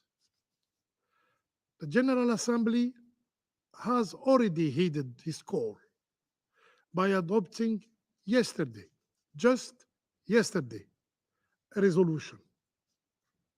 Will this Council remain deaf to the demand of the Court? Will it continue to disregard the principle that underpin the United Nations? What will remain to the Council if it does not respond to the order of its highest judicial body? It is the inaction of this Council that encourage the Israeli occupying power to continue its brutal policies. The deteriorating situation in the occupying Palestinian territory, as highlighted by Mr. Wennesland's briefing, illustrate the terror endured by Palestinians, a terror that spares no one, not even children, and no Palestinian, regardless of gender, of age, has been spared from this violence. And yet, we see no investigation, into the killing of Palestinians. However, the Israeli authorities rush to investigate the death of foreigners, but not of Palestinians. Definitely not. These double standards in the death reveals a profound disregard of Palestinian lives, a contempt rooted in the hateful racism that the world has long condemned. For us, Palestinian lives also matter. Today, the human rights principle seems to have been monopolized by one group at the expense of another. Colleagues, today we urgently need decisions backed by a robust follow-up and accountability mechanism. This is why my country reaffirms its belief that for those who reject peace, for those who don't believe in peace, peace must be imposed upon them. The Council has a legal and moral responsibility to act, and we cannot afford to remain passive spectators. This Council possesses the tools and the authority needed to respond, but only if there is the political will to rise up to the challenge. If we fail in this duty,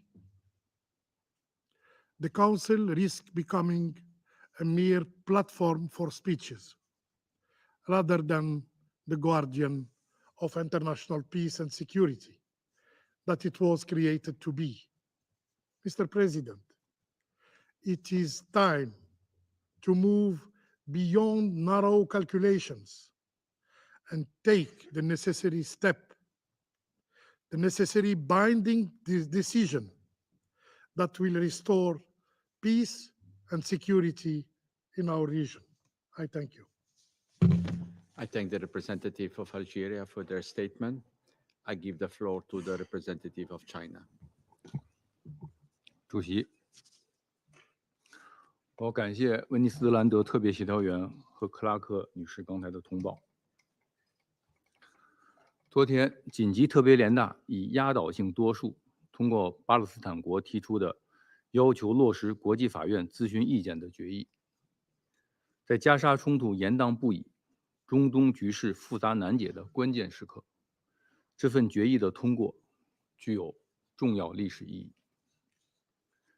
决议要求以色列结束非法占领。独立建国是巴勒斯坦人民不可剥夺的民族权利，但长期的非法占领阻碍巴勒斯坦人民实现民族自决，让以色列拥有了对巴勒斯坦建国的独家否决。占领不会让以色列更加安全，只会滋生更多的仇恨和对立，让巴以双方永远陷入暴力冲突的恶性循环。只有结束占领，让巴勒斯坦实现独立建国，才能真正实现巴以和平共处，实现中东长治久安。决议促请各方停止为以色列维持占领提供武器。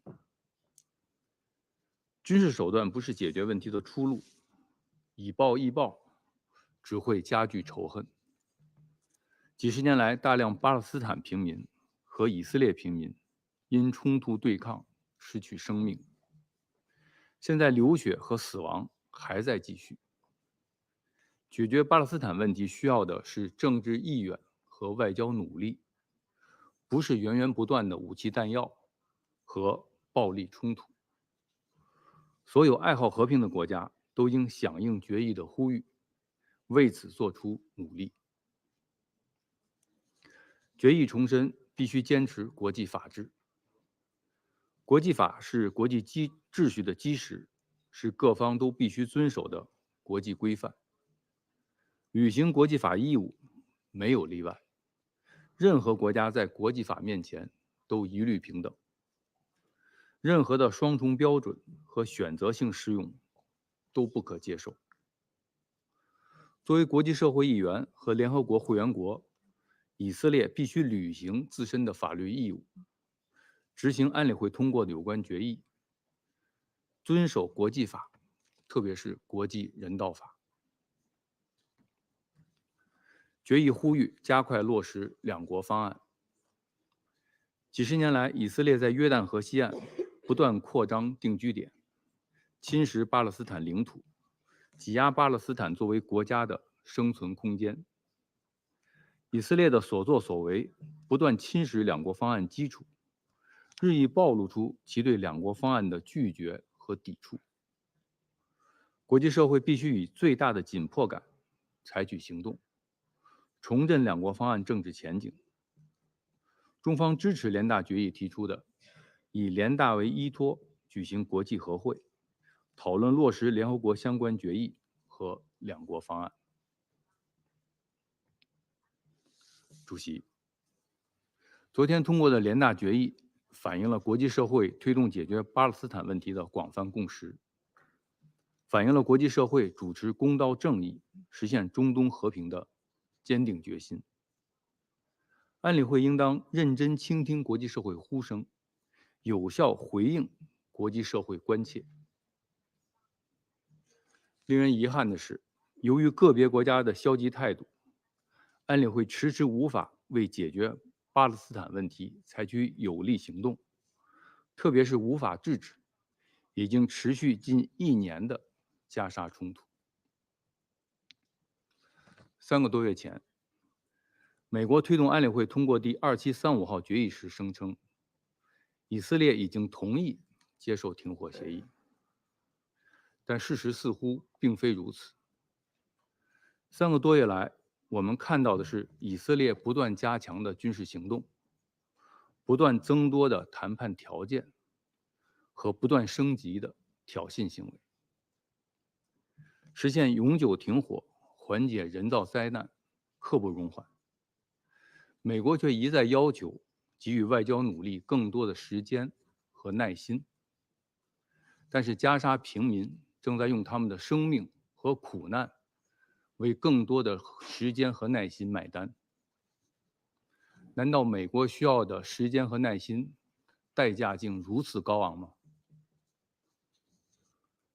当前加沙战事持续延宕，外溢影响加速显现，离以局势一触即发，中东地区的和平稳定岌岌可危。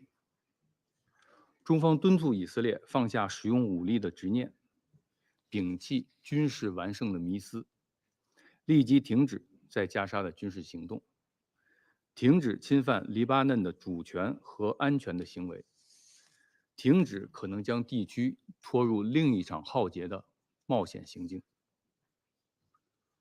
我们支持安理会运用工具箱内的所有选项，推动有关决议的落实，及时为早日平息战火、缓解人道灾难、实现中东和平采取进一步的行动。谢谢主席。I thank the representative of China for their statement. I give the floor to the representative of Malta. Thank you, President. And I begin by thanking Special Coordinator Wennesland for his briefing and Ms. Helen Clark for her important statement. President, today we are discussing the implementation of Resolution 2334, which unequivocally states that Israeli settlements and Palestinian territory constitute a flagrant violation of international law and are a major obstacle to the two-state solution. In its advisory opinion of 19 July, the International Court of Justice reaffirmed that settlements are unlawful under international law and must come to an immediate halt.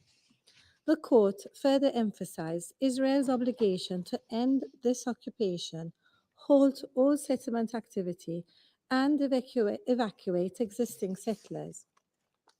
Yesterday, the General Assembly overwhelmingly voted in favor of modalities which would ensure that this advisory opinion is fully respected and implemented. Malta voted in favor of this historic resolution and calls on Israel to end its unlawful presence in the occupied Palestinian territory as rapidly as possible. Meanwhile, the conditions in Gaza remain unbearable, and the security and humanitarian situation in the occupied West Bank continues to degrade rapidly and steadily. Since 7 October, nearly 700 Palestinians have been killed in the West Bank, including East Jerusalem. Israeli incursions in Palestinian cities now regularly comprise of military operations, which include airstrikes, destruction of infrastructure, and the unlawful use of force. The latest operation targeting militants in refugee camps left 36 Palestinians dead, including 8 children. Malta once again condemns any acts targeting and endangering civilian life. Palestinians are forced to contend with mass arbitrary detainment and reports of other types of mistreatment and disturbing reports of sexual violence. Incessant attacks and intimidation from Israeli settlers has resulted in several deaths and injuries, damage of property, and forced displacement. Amid traumatizing violent raids, insecurity, and traumatic conditions, mothers and their children have extremely limited access to maternal and reproductive health care and face unthinkable mental challenges. We strongly emphasize the importance of ensuring that aid distribution considers the specific needs of women and girls. At the same time, while such mitigation efforts are important, they do not address the root cause of the insecurity. We stress that as the occupying power, Israel must abide by its obligations under international law and protect the Palestinian population against all acts or threats of violence. President, the restoration of a political horizon must remain central to our efforts. This must start with an immediate and permanent ceasefire in Gaza, the safe return of hostages to Israel, and adequate humanitarian relief for the Gazan population in line with Council Resolution 2735. This must be accompanied with de-escalatory efforts in the wider region, including along the Blue Line, which can only be achieved through diplomatic progress. Also integral is the provision of fiscal and political support to the Palestinian Authority, enabling it to effectively govern over the West Bank and Gaza, while ensuring its active participation in discussions surrounding Gaza's recovery.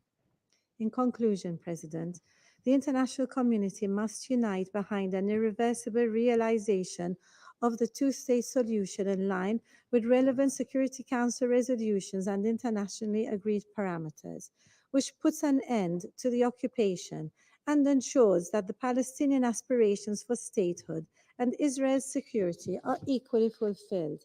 This is the only way to bring a lasting end to unprecedented suffering in the region.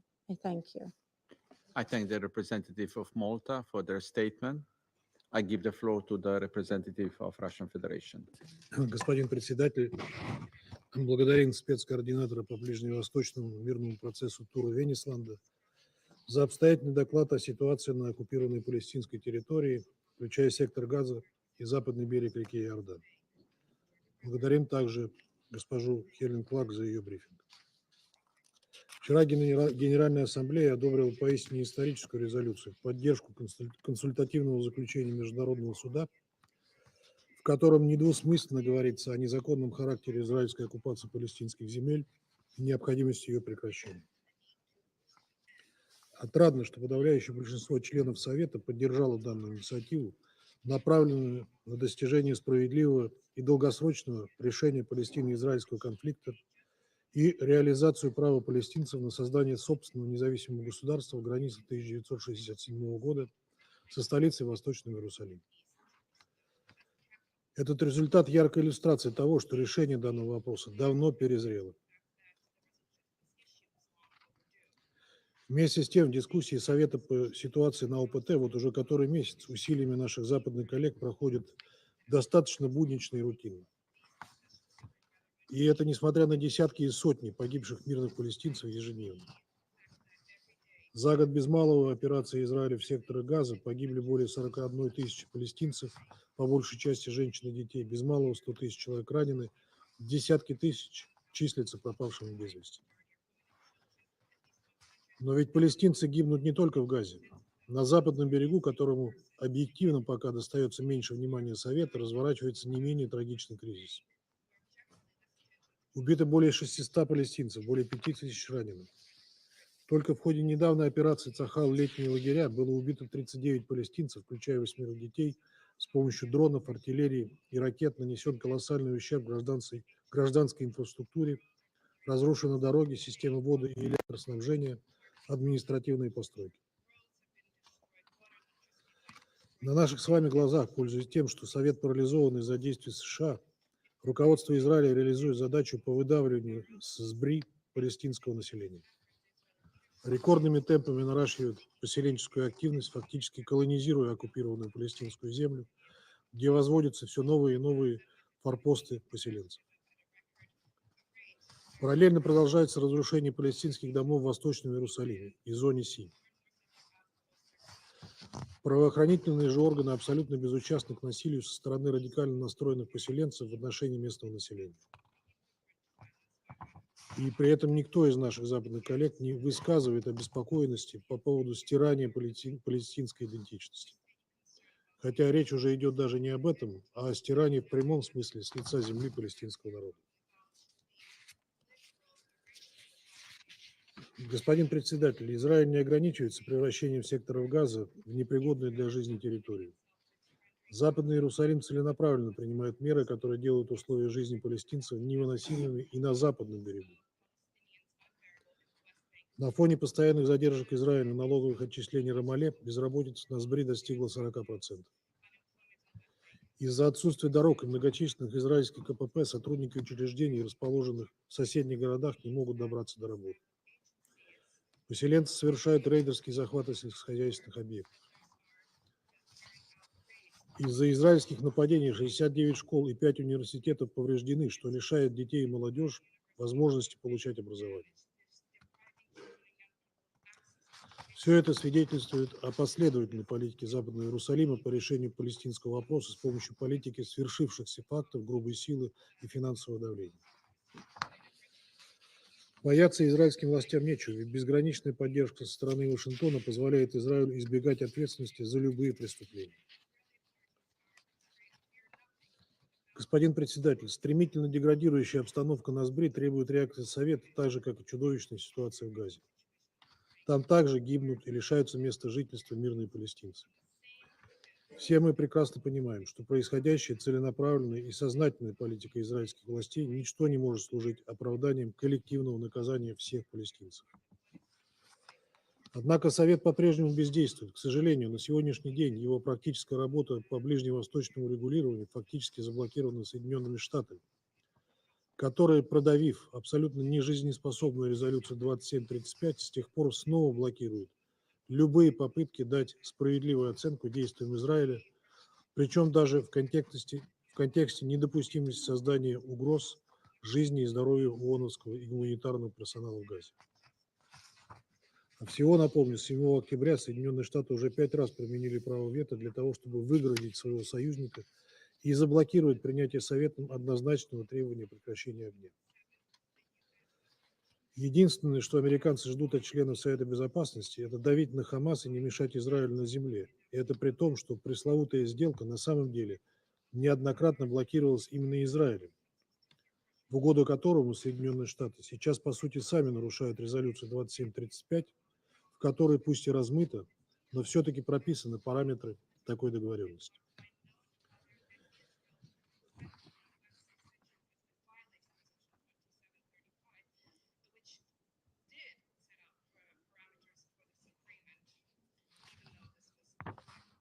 Коллеги, на фоне растущего запроса всего международного сообщества на хоть какие-то конкретные шаги, способные выправить ситуацию на ОПТ, членам Совета просто необходимо проявить политическую волю и мужество и добиваться принятия решений о прекращении огня в Газе и мер по его соблюдению.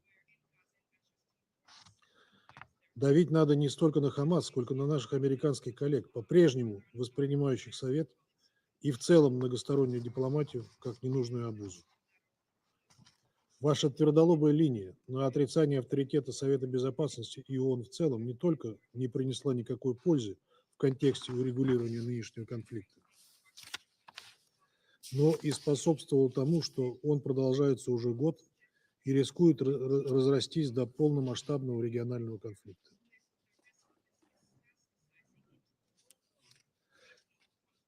Не прекращаются обстрелы вдоль голубой линии с Ливаном, произвольные воздушные удары по Сирии, а также точечные ликвидации в обеих странах. В этом контексте решительно осуждаем беспрецедентную кибератаку на дружественный Ливан и его граждан, которая представляет собой грубое нарушение его суверенитета и является серьезным вызовом международному праву. Рассматриваем произошедшее как очередной акт гибридной войны против Ливана, от которого пострадали тысячи ни в чем не повинных людей. На фоне возрастающей напряженности в Ливано-израильском приграничье подобные безответственные действия чреваты крайне опасными последствиями, ведущими к дальнейшей дестабилизации военно-политической обстановки в регионе Ближнего Востока. Происходящая в эти минуты эскалация на юге Ливана и бомбардировки израильской авиации четко показывают, к какой опасной черте подошел арабо-израильский конфликт. Господин председатель, Россия с самого начала нынешнего кризиса последовательно выступает за постоянное и повсеместное прекращение огня, устойчивый и безопасный гуманитарный доступ, освобождение всех заложников и насильственно удерживаемых лиц, а также перезапуск мирного процесса на двугосударственной основе, итогом которого было бы создание палестинского государства, сосуществующего в мире и безопасности с Израилем в соответствии с одобренными международно-правовыми решениями. И мы готовы поддержать любую конструктивную инициативу в Совете, направленную на реализацию этих целей. Хочется верить, что необходимость решительных коллективных мер по остановке действий Израиля станет очевидной и для наших американских коллег. Покажут цену за их твердолобость и имперские амбиции, платят своими жизнями палестинские женщины и дети. Благодарю вас. I thank the representative of Russian Federation for their statement. I now give the floor to the representative of the observer state of Palestine. Mr. President, Palestine welcomes the Foreign Minister of Slovenia presiding over this meeting of the Security Council, and we thank her for her statement as well. Allow me at the outset to thank the briefers for their presentations. We thank the Honorable Ms. Helen Clark for her significant contribution to our deliberations, and through her express deepest gratitude to the elders for their moral leadership in this time of unprecedented crisis. Mr. President, the situation in the occupied Palestine is beyond grave. And though televised across the world, the suffering of the Palestinian people under Israel's illegal occupation remains truly untold. There are no words left to describe Gaza's agony. But the reality is that what Gaza needs is not more words, but actions. Israel speaks in bombs and bullets, in displacement and destruction, in starvation and trauma. It claims for itself all the rights afforded by international law and the Charter of this United Nations, while rejecting and breaching all the obligations. It has a unique understanding of international law that somehow makes the crimes of genocide, apartheid, and ethnic cleansing legal when perpetrated by Israel. Your role is to uphold international law, not to bend the law to fit Israelis' breaches, not to sacrifice the charter to accommodate Israel. That is the action needed. To uphold international law, to implement UN resolutions, including 2334, which we are debating and discussing and reporting on its implementation. Not merely more words to decry this abhorrent situation. Mr. President, the ICJ, the highest judicial organ, made clear, unequivocal determinations. Israel's presence in the occupied Palestinian territory is unlawful and must be brought to an end as rapidly as possible. It shouldered its responsibility, it made the ruling, it gave the historic advisory opinion. In this historic advisory opinion, the court reaffirmed the illegality of Israeli settlements and associated regime, including the wall across the occupied Palestinian territory, including East Jerusalem, stressing the obligations of the occupying power to cease immediately all settlement activities and to evacuate its settlers from our territory. The settlements were clearly recognized as one of the main engines of this illegal occupation. And the court recalled this council's numerous relevant resolutions, including Resolution 2334, and its demand for a cessation of all Israeli settlement activities, and the need to respect and implement those resolutions forthwith. The court reminded Israel, all states, the United Nations of their respective obligations under international law. Yesterday, the General Assembly, by an overwhelming majority, voted to endorse the court's determinations and to spell out the actions and set up the mechanisms necessary to ensure compliance. The General Assembly adopted this resolution, the first ever presented by the State of Palestine under the Uniting for Peace formula in an emergency special session convened because of the failure of the Security Council to exercise its primary responsibility for the maintenance of international peace and security and to bring this illegal 57-year occupation to an end. So the court acted and gave an opinion, historic one.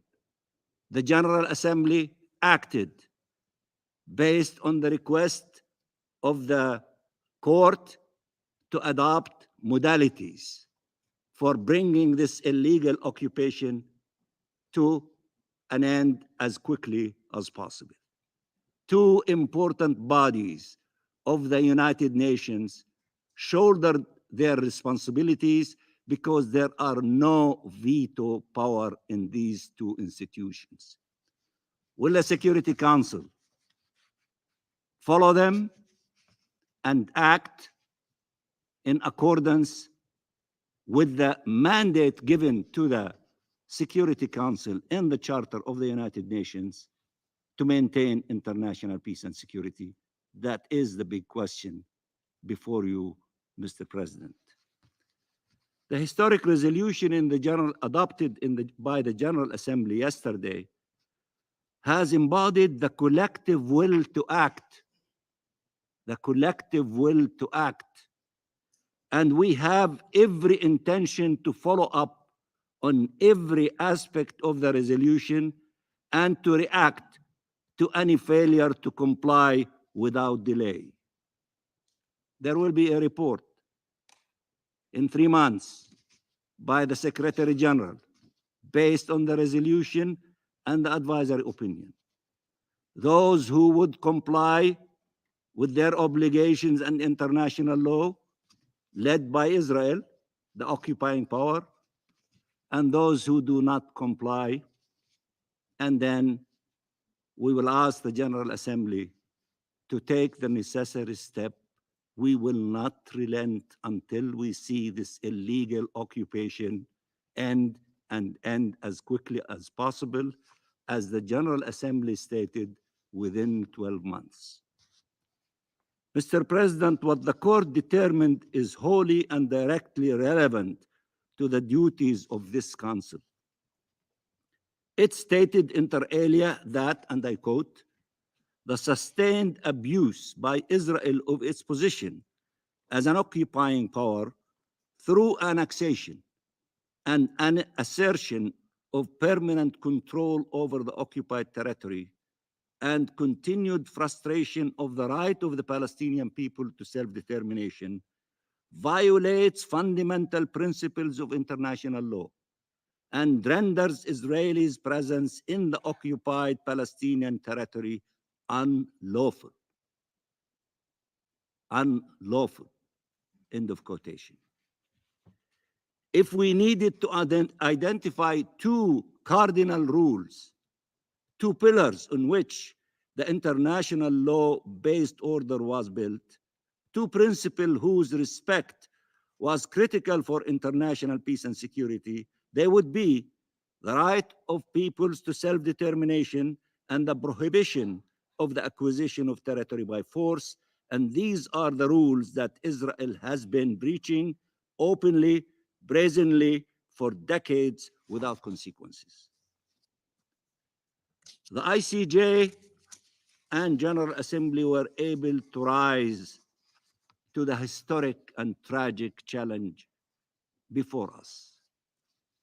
When will the Security Council, the body entrusted with primary responsibility for the maintenance of international peace and security, step up and live up to its mandate and defend these cardinal principles to ensure the survival of the international law-based order?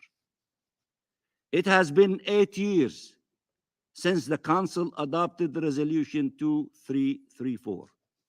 Since then, Israel has ignored and violated the resolution, just like every other resolution, persisting in its breaches of the Charter, of the most fundamental rules of international law, and of the determinations of the Council. Should the Security Council give in, surrender to Israel's colonial will, or should it deploy the necessary means to ensure respect for its resolutions and international law?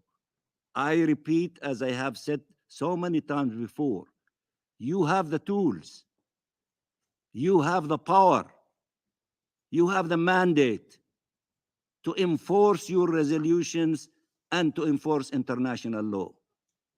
Will you act on such basis, or will you continue to drag your feet and appease one country here and one country there? Let me say it again. Palestinians want to live, not merely to survive. They want to be safe in their homes. They want their children to go to school without fear. Palestinians want to be free in reality, as they are in spirit, free to live, to come and go, free to determine their own fate, subject only to God and to no other. They want to be Palestinians, to be themselves, just be, neither heroes nor victims, just human beings with the simplest of dreams or the greatest of aspirations, living in dignity, in peace and security in their own homeland. The Palestinian people is an extraordinary people whose true desire is to lead an ordinary life. They will settle for nothing less. Anybody expect them to accept their servitude, to coexist with their chains, is truly misguided. Freedom is their birthright. Freedom is their destiny. Thank you, Mr. President. I thank the representative of the Observer State of Palestine for her statement. I now give the floor to the representative of Israel. Thank you, Mr. President. The world is experiencing a period of extraordinary instability. Yet, here we are, trapped in endless debates that miss the true heart of the issue. We gather here time and time again, like surgeons debating how to stitch a wound while the patient bleeds out before us. The longer this body remains blind to the reality, the greater the cost of the world will pay. Israel is not just fighting for itself, we are the front line in a battle that threatens the entire region and the world. We are standing firm, facing down the forces of the most oppressive regime in the world, the Islamic Republic of Iran. Council members, there is only one regime that openly, proudly, and consistently calls for the destruction of entire nations, the Islamic regime of Iran. You know, I look at you all. You are accustomed to debating conflicts across the world. And in every conflict, you identify its cause, whether it's a dispute over territory, or dispute over resources, or history between nations. Have you asked yourself, what is the conflict that the Iranian regime has with Israel? Why? There is no territorial dispute, as we separated by over 1,000 miles from Iran and Israel. No shared resources, and no violent history between us. The only reason is their fanatical ideology, festering hatred against the existence of our religion and state.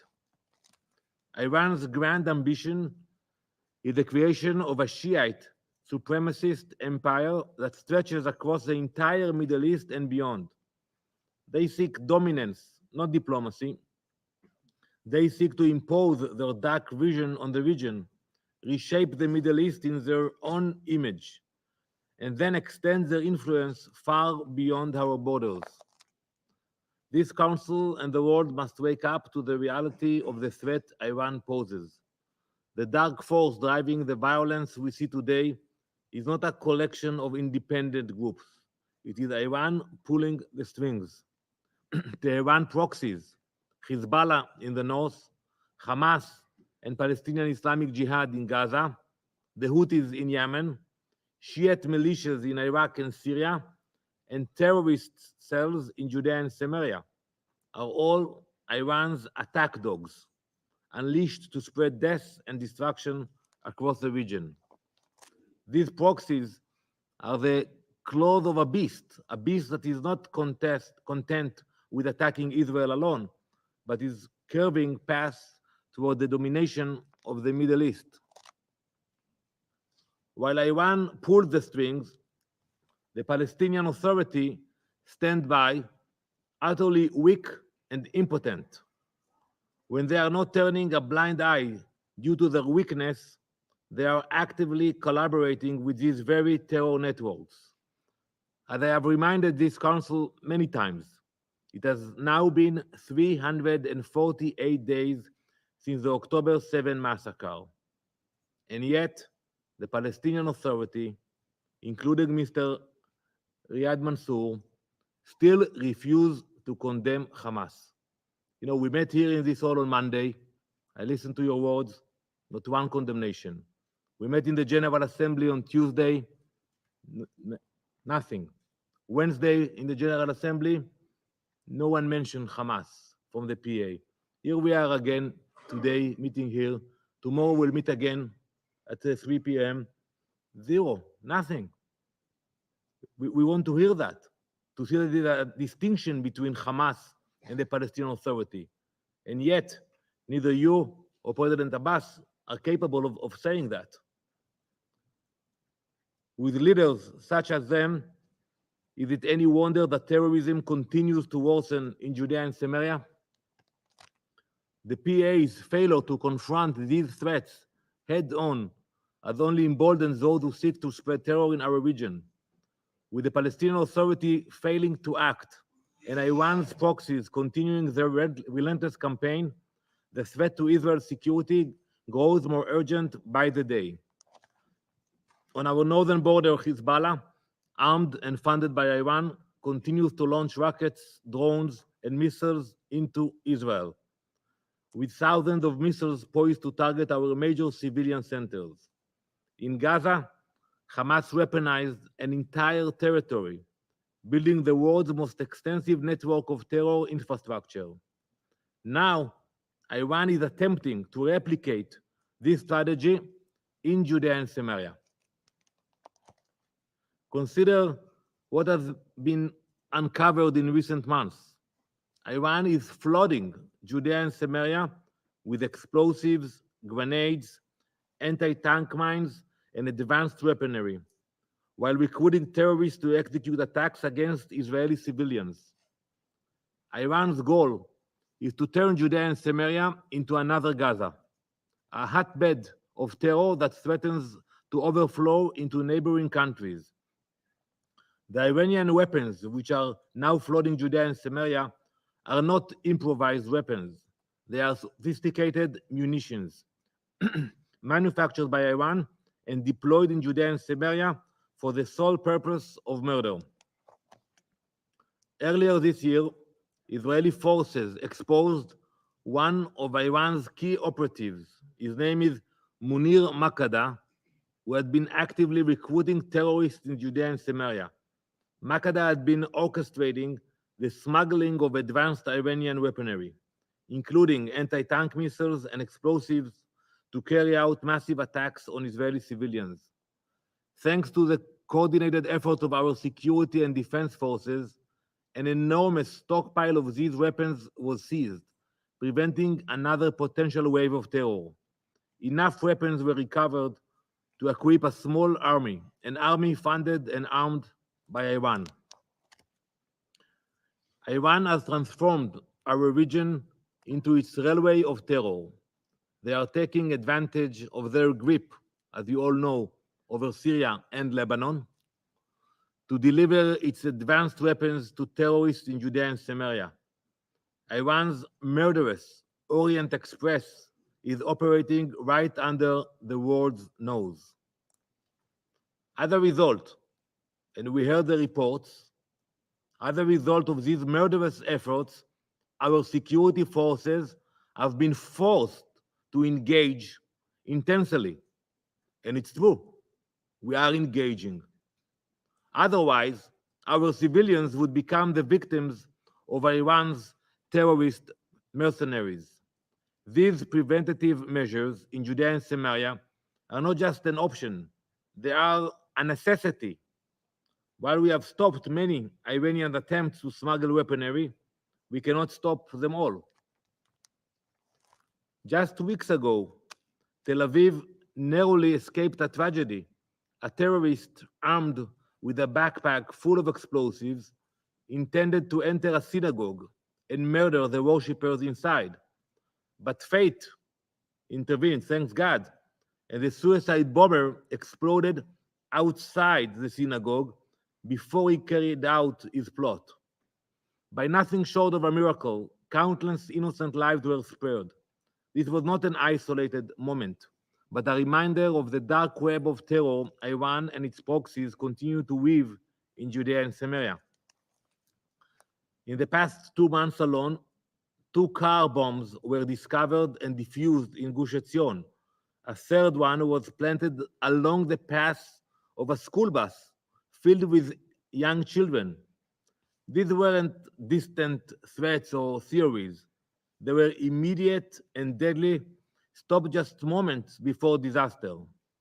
And then came the rocket fired from the heart of Jenin, which is a major city in northern Samaria, and exploding in a city nearby, Afula, among civilians.